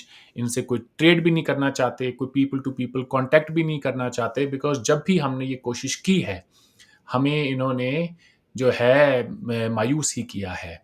अब जी। देखें, हम मेरी रीसेंट मेमोरी में जो मैंने चीज़ें देखी हैं, अगर मैं सिर्फ़ इन पिछले 25-30 सालों का जायज़ा लूँ, हुँ, तो लाहौर डिक्लेरेशन जैसी कोई एक डिक्लेरेशन आप बताएँ जो कि हमारे ताल्लुकात को ठीक कर सकती थी, उसके उसके जैसी, जो हमने साइन की हो। हमने एक ही डिक्लेरेशन साइन की इस उम्मीद में कि शायद अब हम कोई नया चैप्टर स्टार्ट करेंगे, हमारे बायलैटरल रिलेशंस में। और उसको साबोटाज करने वाली आप ही की फ़ौज थी। उसके बाद इंडिया की पार्लियामेंट पे अटैक हुआ, उसके बाद मुसलसल जो है यहाँ पे अटैक्स होते गए, एक के डोंट बाद। माइंड मैं नोट्स ले रही हूँ, आपकी बात मैं आप सुन ले रही लें जी, बिल्कुल ले लें। हूँ। जी, तो ये सब चीज़ें जो हैं, लोग एट्रिब्यूट करते हैं ये सब चीज़ें पाकिस्तान की तरफ। आपके अपने जर्नलिस्ट जो हैं, आजकल बड़े प्रो पाकिस्तानी बने हुए हैं, वो एक प्रोग्राम में तो आकर कहते हैं करण थापर के कि हमारा अखबार फ्राइडे टाइम्स पहला अखबार था, जो अजमल कसाब के घर गया, उसका इंटरव्यू किया उसके फैमिली मेंबर्स का, और हमने कहा जी ये तो है पाकिस्तानी। जियो न्यूज़ कहता है जी ये तो है पाकिस्तानी। और आज वही सेठी साहब के कहते हैं कि जी 9/11 भी एक कॉन्स्पिरेसी थ्योरी उसको बना देते हैं, और 26/11 को भी कॉन्स्पिरेसी थ्योरी बना देते हैं कि ये तो इंडिया ने करवाया है। The worst thing one can do to a nation, जब आप ये उनसे कहें कि जी आपने खुद ही ये काम किया है, कोई मुल्क ऐसा नहीं कर सकता इस तरह से। अगर यही बात कोई जो है बलूचिस्तान के बारे में कहेगा तो आपको भी उतनी ही बुरी लगेगी। हम चाह रहे हैं कि कश्मीरियों का माइंड डाइवर्ट हो, वो कुछ दहशतगर्दी से अपनी जान छुड़ा के कोई और चीज़ों में अपना ध्यान लगाएँ। 2 ढाई करोड़ टूरिस्ट वहाँ जा रहा है, उनके घरों में चूल्हे जल रहे हैं, हम क्यों करवाएँगे ये सब? इससे हम क्या अचीव कर लेंगे? ये वहाँ यूएई से लेके और कितनी कंट्रीज़ कश्मीर में इन्वेस्ट कर रही हैं। Why would we sabotage our own investments? तो going back to, forget about what Javed Akhtar has said. एक सच ये है कि पाकिस्तान के जो आर्टिस्ट हैं, और जितनी इज़्ज़त, जितनी पज़िराई उनको हिंदुस्तान में मिली है, उस तरह से आप देख लें, इंडियन आर्टिस्ट को पाकिस्तान में कभी नहीं मिली। लता मंगेशकर का शो होना था कराची में, it was cancelled at the last minute. आखिरी मिनट पे वाजपेयी साहब जब लाहौर गए तो उनके विज़िट के अगले दिन मीनार पाकिस्तान को धोया गया था। जब वो जा रहे थे मीनार पाकिस्तान की तरफ, तो जमात इस्लामी ने प्रोटेस्ट किए। मुशाहिद हुसैन ने कहा वाजपेयी साहब को कि वाजपेयी साहब वो जमात इस्लामी वाले ये सब कर रहे हैं। तो उन्होंने कहा यार आप बेफ़िक्र रहें, मैं ये I am used to it. तो जिस बीजेपी को आप ब्लेम करते हैं, उसी बीजेपी के ही एक सबसे बड़े leader and the first prime minister of that BJP came to Pakistan. जी, उनको उनके साथ जो हुआ, उसका जवाब किसी और ने नहीं, नवाज़ शरीफ साहब ने खुद दिया है। आप चाहें तो मैं वीडियो आपके साथ शेयर कर सकता हूँ उसका, जिसमें वो कहते हैं कि अगर वाजपेयी साहब ये समझते हैं कि उनकी पीठ पे छुरा घोंपा गया है, तो वो बिल्कुल ठीक समझते हैं। अगर मैं उनकी जगह होता, तो मैं भी यही कहता। वही मुल्क का 3 बार जो शख्स जो रहा हो वज़ीर-ए-आज़म, वो ये कहता है कि जब-जब हिंदुस्तान से हमने अपने ताल्लुकात ठीक करने की कोशिश की, हमारी अपनी मिलिट्री क़यादत ने उसको सैबोटाज किया। आज जब फैटफ का शिकंजा कसा है, तब ये नॉन स्टेट एक्टर्स जिनको आप कहते थे, वो नॉन स्टेट एक्टर्स नहीं रहे, फिर वो स्टेट एक्टर्स बन गए। उन पे ओवरनाइट एक्शन हुआ, उनकी तमाम एक्टिविटीज़ को बंद किया गया, उनको जेलों में डाला गया, सब कुछ हुआ। लेकिन जब वो तब हुआ जब आप FATF की ग्रे लिस्ट में आए। उससे पहले तो आप कहते थे जी हमारे तो बस में नहीं है ये तो हैं ही अपने आप में कर रहे हैं। There is no such thing as non state actors. हर शख्स जो आपके मुल्क से ऑपरेट कर रहा है वो आपका अपना है और ठीक। उनके हक में अगर आप बयानात सुने जाके आपके उस वक्त के इंटीरियर आपके जो मिनिस्टर थे शेख रशीद के, वो तो साथ में खड़े होके जलसे में उनके साथ और नारे लगा रहे थे। अब इस बात को कोई कैसे जो है इसको डिनाई करे। टीएलपी को इस्लामाबाद में लाने वाली आपकी अपनी मिलिट्री क़यादत थी। उनको वो जो है धरने के बाद उनको वो जो लिफ़ाफ़ों के अंदर पैसे देने वाले भी आपके अपने फ़ौजी जर्नैल थे। जी। पाकिस्तान जो है, Pakistan is not suffering because of India Sabahat साहिबा।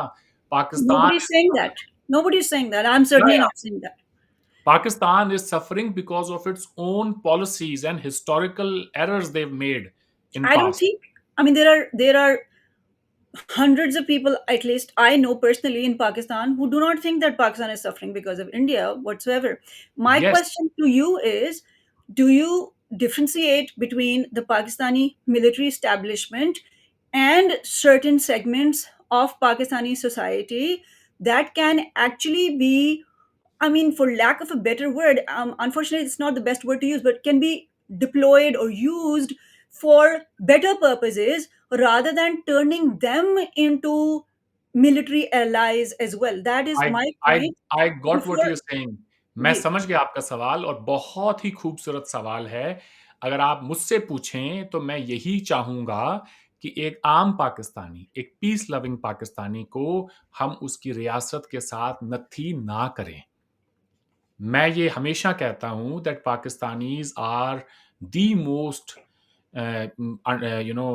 Misunderstood people not just in India but all over the world. एक आम पाकिस्तानी अपने घर में वो तमाम खुशियाँ चाहता है जो कि हम या कोई दूसरा शख्स चाहता हो। वहाँ की माएँ भी अपने बच्चों के लिए वही ख्वाब देखती है जो हमारी माएँ हमारे लिए देखती हैं। मैंने आपके टेलीविज़न चैनल्स के ऊपर बैठ के ये बातें की हैं सारी। And I'll repeat that again that I make that clear distinction between the state of Pakistan and the people of Pakistan. इससे ज़्यादा और मैं अब क्या कहूँ? अब वो स्टेट जो है दुनिया में जब कभी भी किसी मुल्क की बात होती है तो स्टेट की बात होती है, उसकी पॉलिसीज़ की या बात होती ये है। तो ठीक है, आई अंडरस्टैंड दैट। मगर हम जो है वो, क्योंकि वही बात है कि नेबर्स बहरहाल हैं और रहेंगे जब तक कि कोई बिल्कुल कुछ और ना नक्शा बदल जाए दुनिया का और सब कॉन्टिनेंट का, तो तब तक तो यही है जो मामला है। तो ज़ाहिर है उस मामले को लेकर फिर आगे चलने के क्या तरीके हो सकते हैं? क्या उनको शॉर्ट साइटेड होना चाहिए या कि उनकी एक लॉन्ग विज़न होनी चाहिए? मेरा बहुत तो सवाल ये ये है। जी, इस पे मैं एक तो जवाब एक ज थोड़ा जी, थोड़ा-सा आप दे दूँ। दीजिए, फिर मैं कुछ वापस आऊँगी वहाँ पर जो कुछ आपने बातें की, थोड़ा-सा जवाब देने के लिए। जी। ठीक है। मेरे ख़्याल से ना तवज्जो इस बात पे देनी चाहिए कि हम यहाँ से आगे कैसे बढ़ सकते हैं, ठीक है? असल सवाल है ये। लेकिन यही सवाल मैं अब 2-3 महीने पहले जब पहले पाकिस्तान गया था, तो मैंने लोगों से पूछा, तो बड़े ही मासूम किस्म के जवाब मुझे सुनने को मिले कि जी, आप ट्रेड शुरू कर लें, आप जी पीपल टू पीपल कॉन्टैक्ट शुरू कर लें, आप जी ये ट्रेन जो चलने वाली थी हमारे दरमियान बंद पड़ी है, 5 साल हो गए, 5-6 साल इसको इसको चला लें, सदाए सरहद बस को चला लें। तो मैंने कहा कि ठीक है। तो मैंने कहा आप एक काम करें, अपनी हुकूमत को ये बात समझाएँ और उनसे कहें कि भाई ये आपका फ़ैसला था।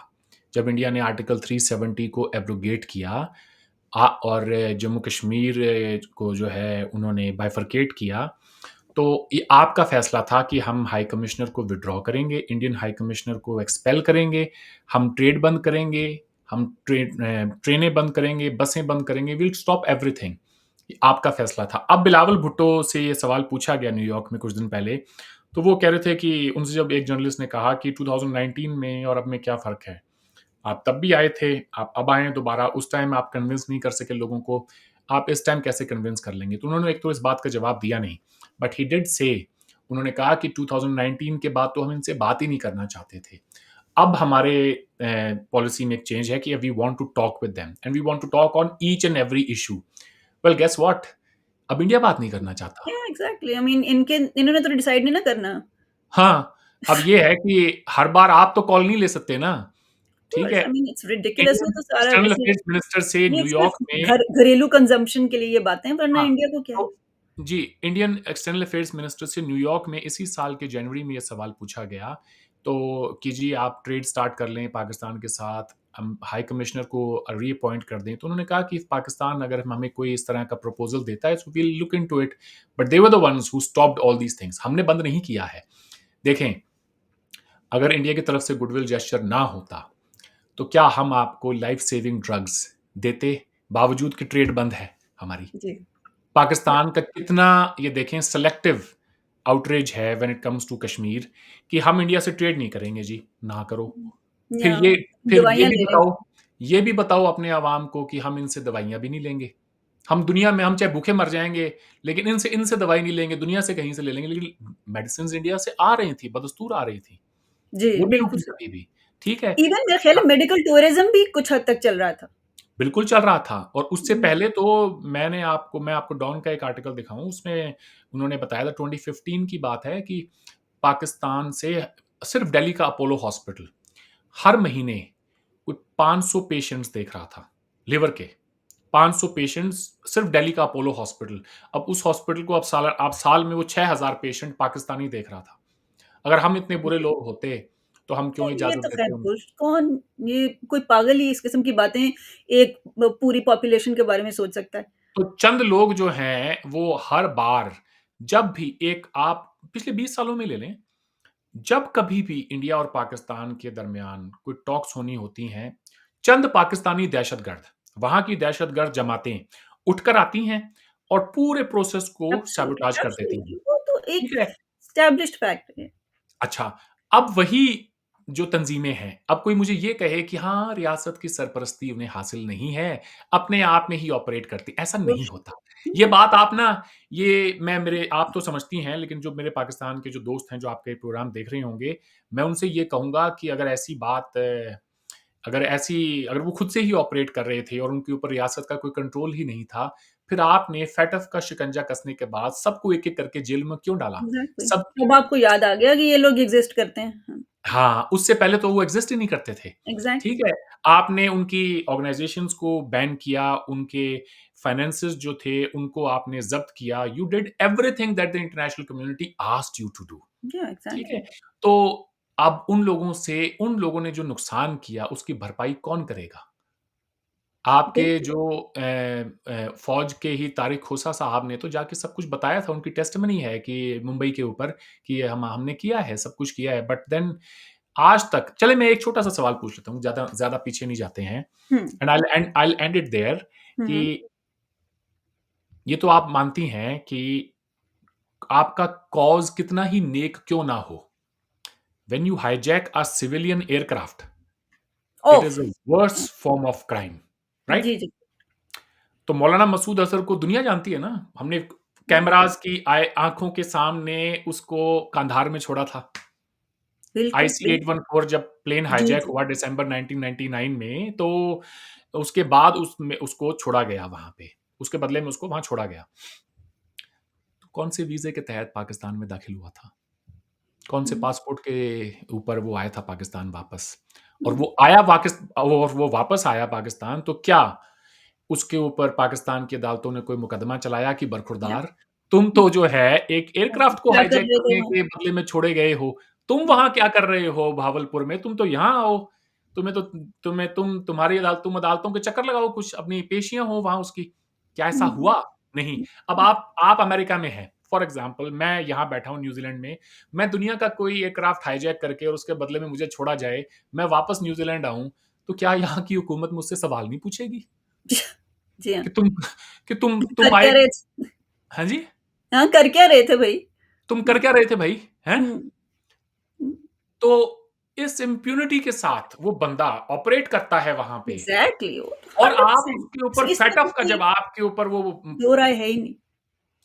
आपको जब वो आपके ऊपर वो शिकंजा कसा जाता है, वो धीरे-धीरे फिर आप उसको जेल में डालते हैं। वो तो हुँ, 2019 का जो पुलवामा अटैक है, उसके बाद में आदिल अहमद डार जो खुदकुश हमलावर था, उसकी तारीफों के पुल बाँध रहा था। उसकी वीडियो हम सबने देखी है, ऑडियो सुनी होगी आपने और ना तो। अब क्यों नहीं करता वो ये काम? राइट। अब उसकी स्पीचेस क्यों नहीं मिलती सुनने को? उसके बयान अब क्यों नहीं मिलते? अब हाफिज़ सईद के बयान क्यों नहीं सुनने को मिलते? बिकॉज़ अब दुनिया जो है वो आपको वो काम करने नहीं देगी। जी हाँ, आई मीन ऑब्वियसली नहीं करने देगी, पीछे-पीछे से तो कर ही रहे हैं ना फिर भी। उसकी उसकी सज़ा भी भुगतेंगे फिर, क्या करें? टेरर ग्लोबल टेरर इंडेक्स देखें, पाकिस्तान दूसरे पायदान पे है। जी हाँ, और फिर देखिए सज़ा सिर्फ़ ये नहीं है, आपका अपना मुल्क जो है वो क्या बन जाता है। आपके अपने मुल्क के हालात देखें ना, इकोनॉमी के हालात देखें, लोगों की टॉलरेंस के हालात देखें, ब्lasphemy के नाम पे कत्ल के हालात देखें, ओवरऑल एक रिग्रेशन जो है सोसाइटी की, उस मतलब ओवरऑल क्योंकि जब आप इस किस्म की चीज़ें करते हैं, तो वो सिर्फ़ बाहर वालों को हार्म नहीं करती, वो सबसे पहले आपको करती हैं, बिल्कुल राइट? करती हैं। तो तो ये तो सोचना चाहिए था ना। अब ये देखिए, मैं एक छोटी-सी एक और अब यहाँ पे बिल्कुल छोटी-छोटी बातें करेंगे ताकि वो ऑडियंस भी बोर ना हो, मेरी साइड से भी कोई लंबी बात हो जाए। अब ये देखें, ये जो साहब हैं आपके डिफेंस मिनिस्टर ख्वाजा आसिफ साहब और बिलावल भुट्टो ज़रदारी, इन दोनों ने स्काई न्यूज़ को इंटरव्यू में कहा, डिफेंस मिनिस्टर ने कहा कि जी हाँ, हमारा एक पास्ट तो है टेररिज्म को लेके and we have been doing this dirty work for जी, द जी, बेस्ट जी। 30 इयर्स। पहले तो यलदा हकीम को कहा, फिर असेंबली में कहा कि ये हमारी सेकंड लाइन ऑफ डिफेंस हैं। आप देख लें। और फिर बिलावल भुट्टो ज़रदारी भी ये बात कहे अलोंग दीज़ लाइन्स, उन्होंने भी कहा, हाँ, ठीक है, हमने ये किया है। तो सबाहत साहिबा, एक सवाल तो पूछा जाए रियासत से।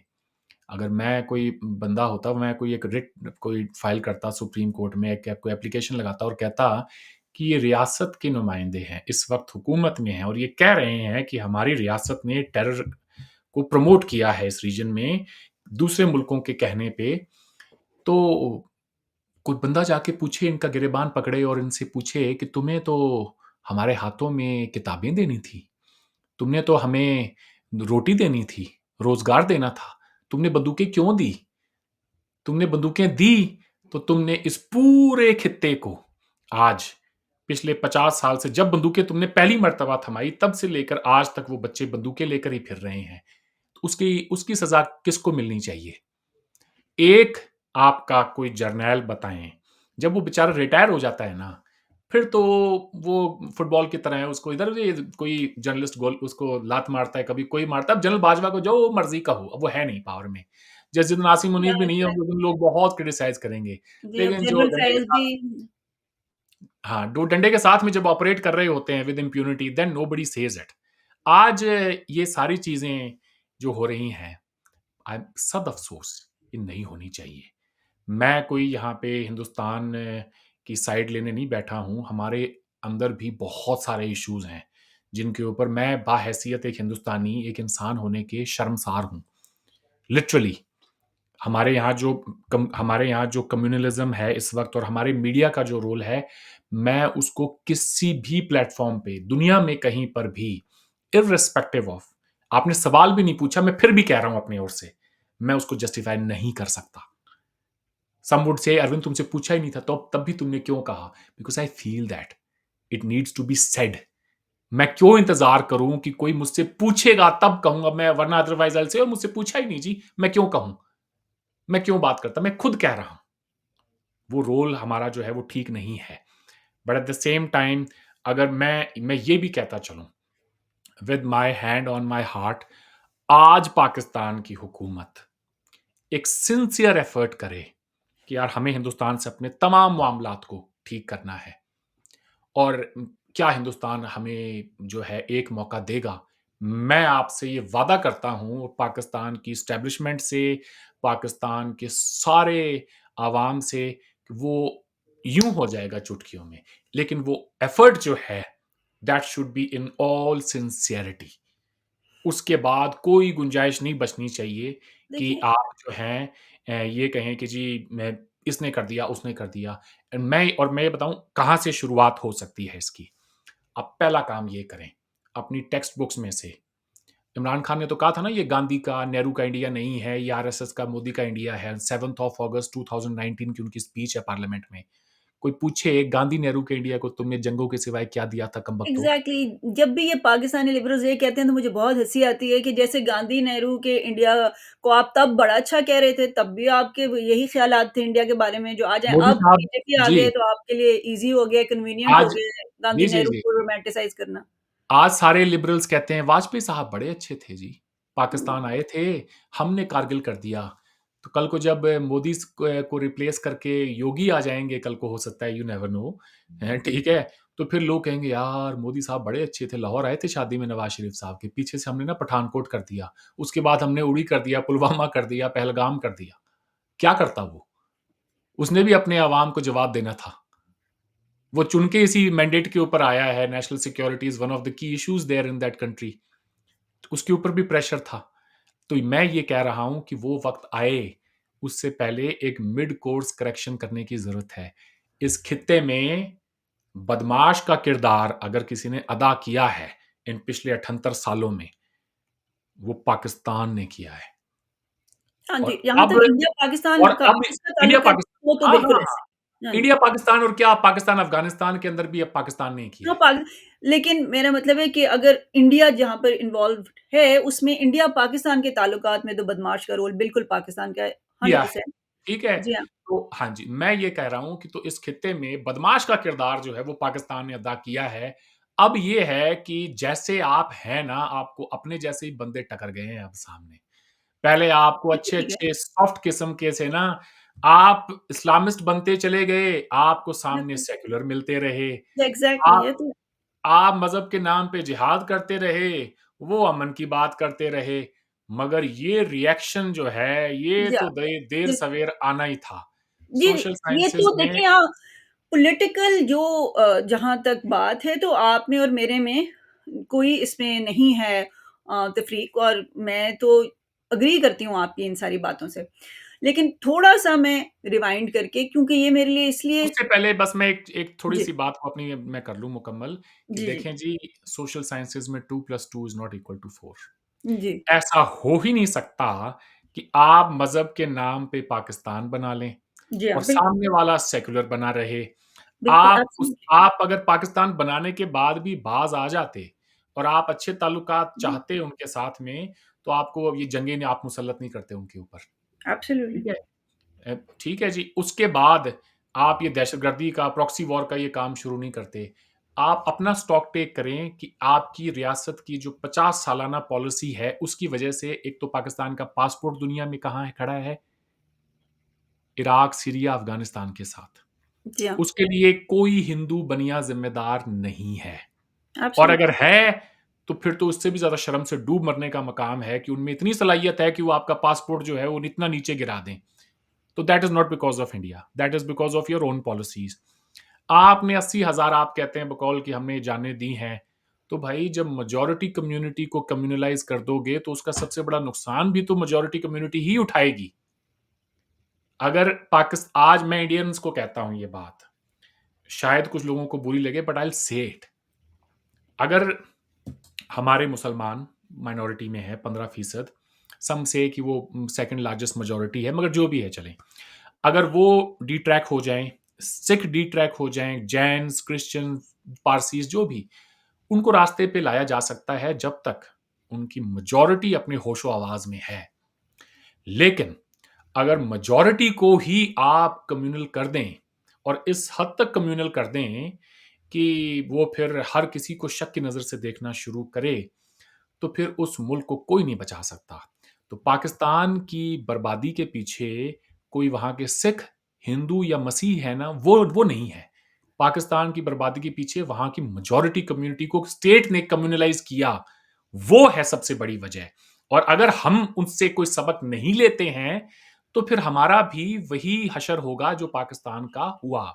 पाकिस्तान आज तक ये डिफाइन नहीं कर सका कि who is a Muslim. Justice Munir की रिपोर्ट है इसके ऊपर। एब्सोल्यूटली। जी, जी, बिल्कुल। एक भी मकतब फ़िक्र के उलेमा इकराम चलें जी हाँ, इज़्ज़त से बिल्कुल। कहें, वो डेफ़िनिशन कोई दे ही नहीं सकता एक वो नहीं दे पाए, जी, वो जी, नहीं दे वो पाए।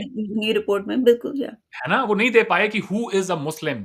तो जब हम है अपने बारे में कहें, who is a Hindu? Can we answer that? No we can't. Yeah, तो इस absolutely. दौर में, इस जदीद दौर में रियासत जो है उसको चाहिए कि वो माँ का किरदार अदा करे, तमाम शहरियों को इक्वल सिटीज़न माने, उनको बराबर के उनको जो है अपॉर्च्युनिटीज़ दें और उनके साथ में किसी भी किस्म का मज़हब की बुनियाद पर, कास्ट की बुनियाद पर, किसी भी बुनियाद पे कोई भी तफ़रीक ना करे। पाकिस्तान 2-3 चीज़ें कर लें, एक तो टेक्स्ट बुक्स में से एंटी इंडिया जो भी बातें हैं वो निकाले। पाकिस्तान एक 98% मुस्लिम मुल्क है। कोई हिंदू, कोई सिख, कोई मसीह वहाँ प्राइम मिनिस्टर या प्रेसिडेंट नहीं बन सकता अगर मेजॉरिटी वोट नहीं देती है तो। तो ये क्लॉज़ भी हटा दें। क्यों क्यों एग्ज़ैक्टली, खामखा बकवास में। क्यों अपने आप को शर्मिंदा करते हो? हर एग्ज़ैक्टली, जगह पे जाके, हर इंटरनेशनल फोरम पे। मुझसे इतने पाकिस्तानियों ने ये सवाल पूछा। मैंने कहा कि there is a huge difference between constitutional discrimination and absolutely. Discrimination by the state. हुँ, स्टेट क्या है? गवर्नमेंट। गवर्नमेंट्स बिल्कुल। क्या हैं? चेंज होती रहती हैं। आज कोई और है, कल को कोई ऐसा आएगा जिसको लेके ऑल ही that person needs to do is follow the follow the constitution constitution, in matter and exactly. Spirit. Yup, लेकिन अगर वो कॉन्स्टिट्यूशन ही डिस्क्रिमिनेट करता हो, तो अच्छे बिल्कुल। से अच्छा बंदा बिठा दें, वहाँ यप, तब्दीली कभी नहीं आ सकती। तो आप ये जो एब्सोल्यूट छोटी-छोटी जो चीज़ें हैं, ये स्टेप्स लें, ये कॉन्फिडेंस बिल्डिंग मेजर्स होंगे और उसके बाद आप ये कहें यार हम चेंज हो रहे हैं। अब जैसे शरी रहमान ने भी बात की, ऑनेस्टली अगर आप मुझसे पूछें, मुझे पाकिस्तान में एक तब्दीली नज़र आती है। अच्छा, पाकिस्तान जो मैं भी पाकिस्तान गया हूँ, मैंने बहुत लोगों से बात की, हर शख्स जिससे मैं मिला हूँ और ये बात मैं बबांग दोहल आपके सामने कह रहा हूँ, जिस किसी से भी मिला हूँ, हर किसी ने कहा है कि अब हम हिंदुस्तान से अच्छे ताल्लुकात चाहते हैं। किसानों ने आके कहा कि सर हमें कश्मीर नहीं चाहिए, हमें तो डीएपी जो खाद होती है, वो इंडिया से सस्ती दिलवा दें। हमारे यहाँ पे 14,000 का बैग मिलता है, जो बैग इंडिया में ₹1350 का है। तो देखें जी, आखिर में सबने रोटी खानी है, सबने अपने बच्चों को पढ़ाना है, सबने एक अच्छी ज़िंदगी बसर करनी है, मरना कोई नहीं चाहता। ठीक है? तो एक तो ये आखिरत का चूरन भी बाँटना बंद करें और लोगों को ज़िंदगी की तरफ माहिल करें। ये ज़िंदगी बड़ी खूबसूरत है, उसको जिएँ और भरपूर जिएँ और जब जीने की चाह होगी, तो उसमें फिर आप लोगों को इस ज़िंदगी के जो फ़ायदे हैं, आप उनको दुनियावी चीज़ों की तरफ भी उनको आप जो है उस रास्ते पर भी लगाएँगे।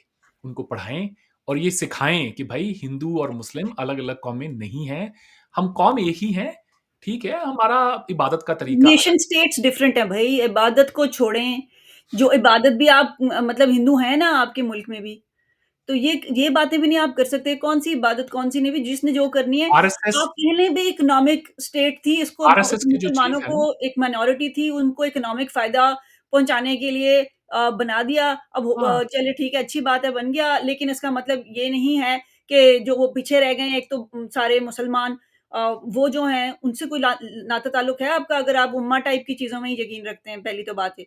दूसरा ये है कि हो गया इस वजह से कि भई वो एक माइनॉरिटी की प्रोटेक्शन का प्लान था, तो ठीक है, फिर अगर वो माइनॉरिटी की प्रोटेक्शन का प्लान था, तो पाकिस्तान जो है, वो उसकी बेसिस ही माइनॉरिटीज़ की प्रोटेक्शन है, इसलिए हम चाहते हैं कि हर माइनॉरिटी का मुल्क हो ये। मतलब मुझे तो यही एक सेंस समझ आती है। मैं इस थोड़ी-सी इसकी वज़ाहत करूँ। पाकिस्तानियों को इस बात का खतरा था कि जी जब अंग्रेज़ चला जाएगा, मुसलमानों को बरे-सगीर के, पाकिस्तानी भी नहीं थे उस वक़्त तो, जी, जी। कि जी जब अंग्रेज़ चला जाएगा तो हम इस हिंदू मेजॉरिटी में जब यूनिवर्सल एडल्ट फ्रैंचाइज़ के बेसिस पे वन मैन वन वोट की बात होगी, तो अब तो कम है तादाद में, पीछे रह जाएँगे। तो एज़ अ रिज़ल्ट जो है, उन्होंने कहा कि जी हमें एक अलग मुल्क बनाना है माइनॉरिटीज़ के दिफ़ा के लिए। तो जो मुल्क बना ही माइनॉरिटीज़ के दिफ़ा के लिए हो, उसी ने ही माइनॉरिटीज़ के जो हुकूक हैं उनको सलब कर दिया। एग्ज़ैक्टली। ठीक है? दैट इज़ व्हाट आपको तो कहना पाकिस्तान चाहिए नीड्स टू था कि ब्रांड इटसेल्फ हियर। आपको तो कहना चाहिए था कि हमें डर है कि ये जो गंगा-जमुनी तहज़ीब, हिंदुस्तान उसको शायद उसके अंदर हिंदू जो हैं वो ऑनर नहीं करेंगे, जो हम हज़ारों सालों से साथ में रहते आए हैं। तो फिर आपको वो मॉडल मुल्क बनना चाहिए था, जिसमें एब्सोल्यूटली, कि आप हमें बताते कि जिस गंगा-जमुनी तहज़ीब का हमें खदशा था कि इंडिया में प्रिवेल नहीं करती अंग्रेज़ के चले जाने के बाद, देखो वो हमारे यहाँ पे फल-फूल रही है। और एग्ज़ैक्टली, अगर ऐसा हो रहा होता तो मैं ये कहता कि भई मुझे पाकिस्तान जाना है, वहाँ रहना है क्योंकि वहाँ पे एग्ज़ैक्टली, वो बिल्कुल। गंगा-जमुनी मॉडल जो है तहज़ीब का, वहाँ पे वो जी, प्रिवेल करता है। एग्ज़ैक्टली, बदकिस्मती से उसका बिल्कुल ऑपोज़िट हुआ है। बिल्कुल, बिल्कुल आरएसएस ऐसा के ऊपर इतनी तनकीद होती है, आरएसएस के चीफ मोहन भागवत साहब ने एक बात कही कि हिंदुस्तान और हिंदू मज़हब जो है, हिंदू धर्म जो है, वो इस्लाम और मुसलमानों के बगैर अधूरा है। अच्छा, ये बात मोहन भागवत ने कही, ये कब आरएसएस की के जो थी? चीफ हैं। अभी 2-3 2 ढाई साल पहले की बात होगी, अच्छा, ठीक है? उनकी स्पीच है, आप जाके ढूँढ लीजिएगा, आपको मिल देखेंगे। जाएगी। हुँ, हुँ, क्या जमात-ए-इस्लामी ये बात कह सकती है कि पाकिस्तान हिंदुओं के बगैर अधूरा है? मज़ा हुँ, ना आ जाए? हुँ, हाँ जी। दुरुस्त। तो ये ये बहुत सारी बातें हैं जो कि हमें करने की ज़रूरत है और आई एम श्योर कि आगे आने वाले टाइम पे हम हर एक मौज़ू को बड़े डीपली जाके एक्सप्लोर करेंगे and will let the people of India no as well कि पाकिस्तान में भी सबाहत रहती हैं। उनके जैसे ख़्यालात रखने वाले लाखों लोग हैं। जी, लेकिन वही बात है कि मसला यही है कि वो तब तक नहीं पता लग सकता हिंदुस्तान को जब तक कि हिंदुस्तान की रीच ना हो पाकिस्तानियों तक। तो जब हिंदुस्तान कोशिश करता है क्लैंप डाउन करने की पाकिस्तानियों पर तो उसका शायद बीजेपी को तो फ़ायदा कुछ होता होगा। लेकिन लॉन्ग टर्म में ये किसी के भी हक में नहीं है, क्योंकि लाइक आई एम सेइंग कि जब आप एक साइलोज़ में लोगों को बंद कर देते हैं, तो उनकी सोचें और भी छोटी से छोटी होती चली जाती हैं और उसका अल्टीमेटली किसी को फ़ायदा नहीं हो सकता, इंडिया को भी नहीं। क्योंकि क्या पता सबाहत इसी में कोई हमारी बेहतरी छुपी हो। कभी-कभार ऐसा होता है कि बहुत ज़्यादा ख़राब ताल्लुकात हो जाते हैं ना, उसमें से फिर कोई एक नई अपॉर्च्युनिटी का दरवाज़ा कुछ खुलता है। मसलन हुँ, आप न्यूक्लियर अटैक्स जो हमने न्यूक्लियर जो टेस्ट किए हमने, उसके बाद में जब हम मिले उस किसने सोचा था कि मई 98 में तो न्यूक्लियर टेस्ट होंगे और फ़रवरी में वाजपेयी साहब, देवानंद, शत्रुघ्न सिन्हा और इन तमाम लोगों को पाकिस्तान लेके लाहौर में बैठे होंगे। हाँ जी? रोना आता है भाई, सुन के सोच के ही रोना आता है। है ना? देखिए वाजपेयी साहब की क्या बात करें, मोदी साहब ने जाना था पाकिस्तान, उन्होंने बलूचिस्तान जाना था, वहाँ पे हिंगलाज माता का मंदिर है, वहाँ पे उन्होंने प्रे करनी थी और बहुत कुछ होना था। बेड़ा गर्क हो इमरान खान का, जिसने ये बात नहीं मानी। अब फ़ौज की जो पॉलिसी थी जियो इकोनॉमिक्स की, बड़ी अच्छी थी। आसिम मुनीर साहब को चाहिए था कि वो उसको कंटिन्यू करते। उन्होंने तो आते ही एक के बाद एक बम ही फोड़े हैं। तो ये काम ना करके देखें जी इंडिया में लोग ना इन चीज़ों को समझते हैं। पाकिस्तान में कौन-सी 2 कौमें आबाद है आसिम मुनीर साहब? क्या हम नहीं जानते कि आप ये सेम ही। लेक्चर दे रहे थे इंडिया के अंदर हमारे हिंदू मुस्लिम्स में क्लैश करवाने के लिए? क्या हमें नहीं पता वो जो दहशतगर्द आए थे, वो मज़हब पूछ-पूछ के लोगों को मार रहे थे, उनका असल मकसद क्या था? इंडियन सोसाइटी को जो है तोड़ने का था। They failed at it. Actually मैं ये भी नहीं समझती, मेरा कम से कम ये अंडरस्टैंडिंग नहीं है उस स्पीच की, मेरी तो ये अंडरस्टैंडिंग है कि ये अल्लाह माफ़ करे मैंने पाकिस्तान वापस जाना है मुझे मैं चीज़ें कुछ कह दूँ तो मुझे फिर ये भी मेरे माँ-बाप वहाँ रहते। लेकिन बहरहाल जो मुझे नज़र आता है वो ये है कि जो आसमा जहांगीर का जो मशहूर अक़वाले ज़र्रीन जो है, वो ये है कि ये एफ़ए पास डफ़र हैं। तो वो जो सारी स्पीच है वो एक एफ़ए पास डफ़र की स्पीच है बेसिकली कि जिसने मुताला पाकिस्तान से आगे कुछ पढ़ा नहीं है, वहाँ वो सारा मुताला पाकिस्तान जो है वो रिगर्जिटेट है किया हुआ उसमें, आपने तो पढ़ा नहीं ना तो आपको अंदाज़ा नहीं हो सकता कि मैंने वो पढ़ा है। ओके। सो राइट लेकिन वही बात है कि हम तो ग्रो किए ना उसके साथ तो हमें पता है कि ये सारा का सारा माइंडसेट ये सब सोच जो है वो एग्ज़ैक्टली छापा है और उल्टी है मुताला पाकिस्तान की क्योंकि उससे ही उनका जो पाकिस्तान का आइडिया है वो उनके ज़हन में स्ट्रेंथन होता है और पाकिस के जवाज़ स्ट्रेंथन होता है। असल मसला ये उनको हिंदू-मुस्लिम लड़ाने इंडिया में नहीं लड़ाने, ये तो मुझे नहीं मालूम, लेकिन उनको ये साबित करना है पाकिस्तानियों को और ओवरसीज़ पाकिस्तानियों को कि पाकिस्तान की एक्ज़िस्टेंस का कोई जवाज़ है और 2 कौमी नज़रिए को एम्फसाइज़ करना, वो उस जवाज़ को सामने लेकर आता है क्योंकि जब वो जवाज़ होगा तो आर्मी का मुल्क को लूटने का भी जवाज़ होगा। तो असल तो आर्मी के मुल्क के लूटने का मसला है ना सारा। देखें आप जर्नैलों की बात करती हैं, हमारे यहाँ पर भी जर्नैलों पर बड़ा क्रिटिसिज़्म होता है। लेकिन मैं थोड़ा-सा ना जर्नैलों से हट के थोड़ी-सी अगर बात करूँ, चलें उनके तो डीपली एंट्रेंच्ड उनके तो उनके ज़ाती मफ़ादात हैं पाकिस्तान के अंदर, या बिल्कुल, इट्स ठीक ऑल है? About that. एग्ज़ैक्टली, उनके तो फाइनेंशियल इंटरेस्ट्स हैं, एग्ज़ैक्टली। तो वो तो उनको तो हर शख्स प्रोटेक्ट करता है। लेकिन ऐसा है सबाहत साहिबा, लोग मौलवी को भी बड़ा कोसते हैं, ठीक है? कि मौलवी ऐसा है, मौलवी वैसा है, मौलवी क्या है? ईज़ी स्केपगोट, ईज़ी, हाँ, state easy to put it on state ने मौलवीज़। स्टेट ने डराने के लिए मौलवी का चेहरा रखा हुआ है हमें, असल में पीछे कोई और है एंड वी या नो दैट, ठीक है? एग्ज़ैक्टली। मुझे हैरत जो है ना, देखिए मैं किससे गिला करूँ? मैं मौलवी से भी गिला नहीं कर सकता, वो बेचारा कभी जो है मज़हब के आगे उसने कोई बात सुनी ही नहीं। मैं जो है पाकिस्तान की मिडल क्लास जो कि एग्ज़िस्ट ही नहीं करती, ख़त्म ही हो गई है अब तो, उनसे भी नहीं कर सकता, शराफ़िया से तो करना ही क्या, क्योंकि पाकिस्तान बना ही उनके इंटरेस्ट के लिए है। फ्यूडल लॉर्ड्स के लिए पाकिस्तान बना है, उन्हीं को सर्व कर रहा है। आज तक कोई पॉलिटिकल पार्टी नहीं आई पाकिस्तान में, जिसने ये कहा हो कि भई हम ये जागीरदारी निज़ाम जो है इसको ख़त्म करेंगे और जो लोग हज़ारों सालों से वहाँ पे जो मुज़ारे जा रहे हैं, उनको ज़मीनों की हक़ मलकियत देंगे, ऐसी कोई बात ही नहीं है। इंसाफ़ तो है ही नहीं। और जैसा कि मौला अली ने कहा है कि कुफ़्र पर कायम मुआशरा तो ज़िंदा रह सकता है, ज़ुल्म पर कायम मुआशरा कभी ज़िंदा नहीं रह सकता। मुझे सबसे ज़्यादा हैरत अगर होती है, तो वो है जी ओवरसीज़ पाकिस्तानीज़ के ऊपर। जो कितने आजकल बड़े खिताब। कॉन्ट्रडिक्शंस हैं उनके दरमियान। उन्हें रहना पसंद है अंग्रेज़ों के मुल्क में, उन्हें वहाँ खाना-पीना, वहाँ की आज़ादियाँ, लिबास की आज़ादी, हर चीज़ की आज़ादी को बड़ा पसंद करते हैं वो। एक ओवरसीज़ पाकिस्तानी नहीं मिला मुझे आज तक, जो ये कह सके कि यार पाकिस्तान को भी ना सेक्युलर होना चाहिए। हम देखें कितना एन्जॉय कर रहे हैं यहाँ पे, कितनी बराबरी है हमें अंग्रेज़ के मुआशरे में।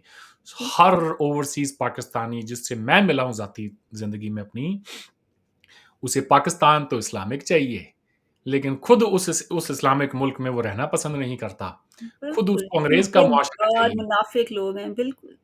हाँ, तो और ये मुसलमानों सिर्फ़ के ओवरसीज़ पाकिस्तानीज़ नहीं, एलीट पाकिस्तानी जो जेट सेटिंग पाकिस्तानी हैं, जो एक नहीं, दिन आप जो है वो सुनिए, लंदन में होते हैं, मैं अगले वेस्ट दिन के अंदर पेरिस में होते मैं हैं।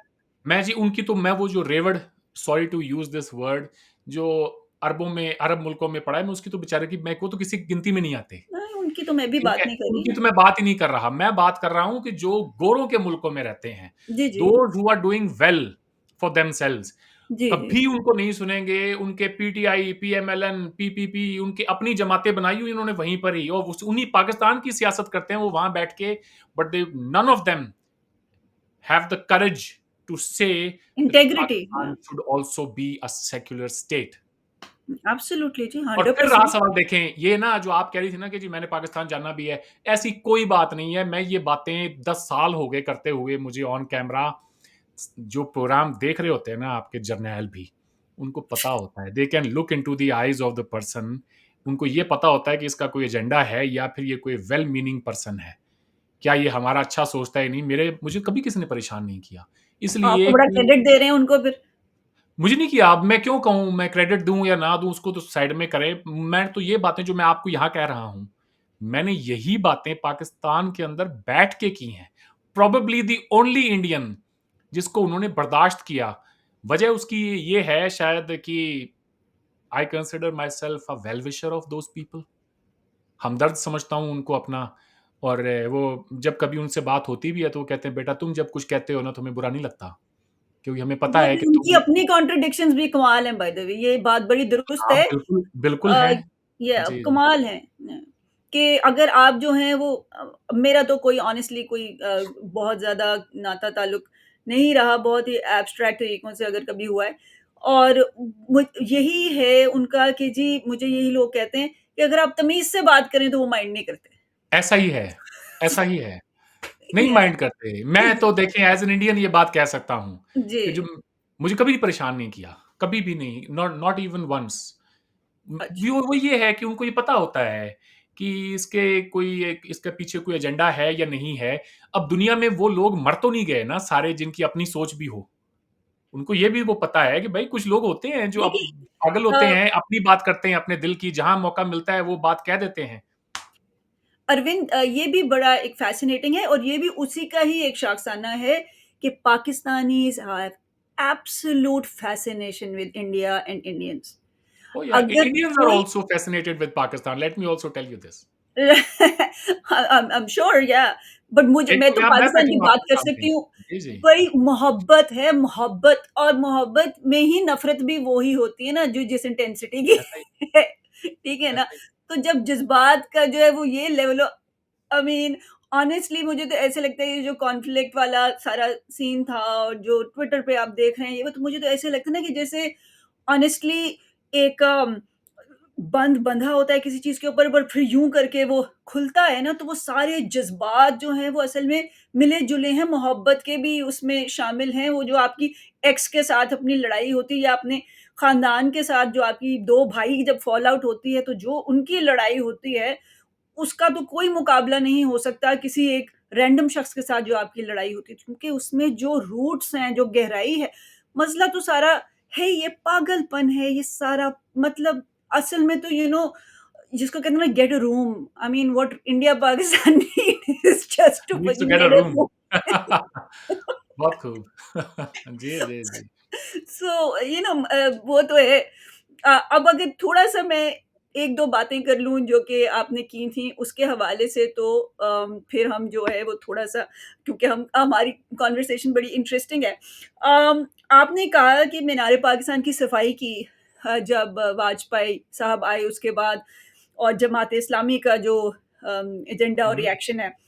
तो देखिए, अगर हमने इसी किस्म के लोगों की एग्ज़ाम्पल लेनी है, तो 1991 में जब शिवसेना ने जो है वो वानखेड़े स्टेडियम की पिच जो है वो डिग अप कर दी इंडिया पाकिस्तान के टेस्ट क्रिकेट मैच के दौरान। 1999 में हुई थी ये 91 In फिरोज़ शाह October कोतवाल में। 1991, in order to stop a scheduled India-Pakistan Test ji. cricket match, Shinde, along with a few party workers of Shiv Sena, vandalized the pitch of Wankhede Stadium.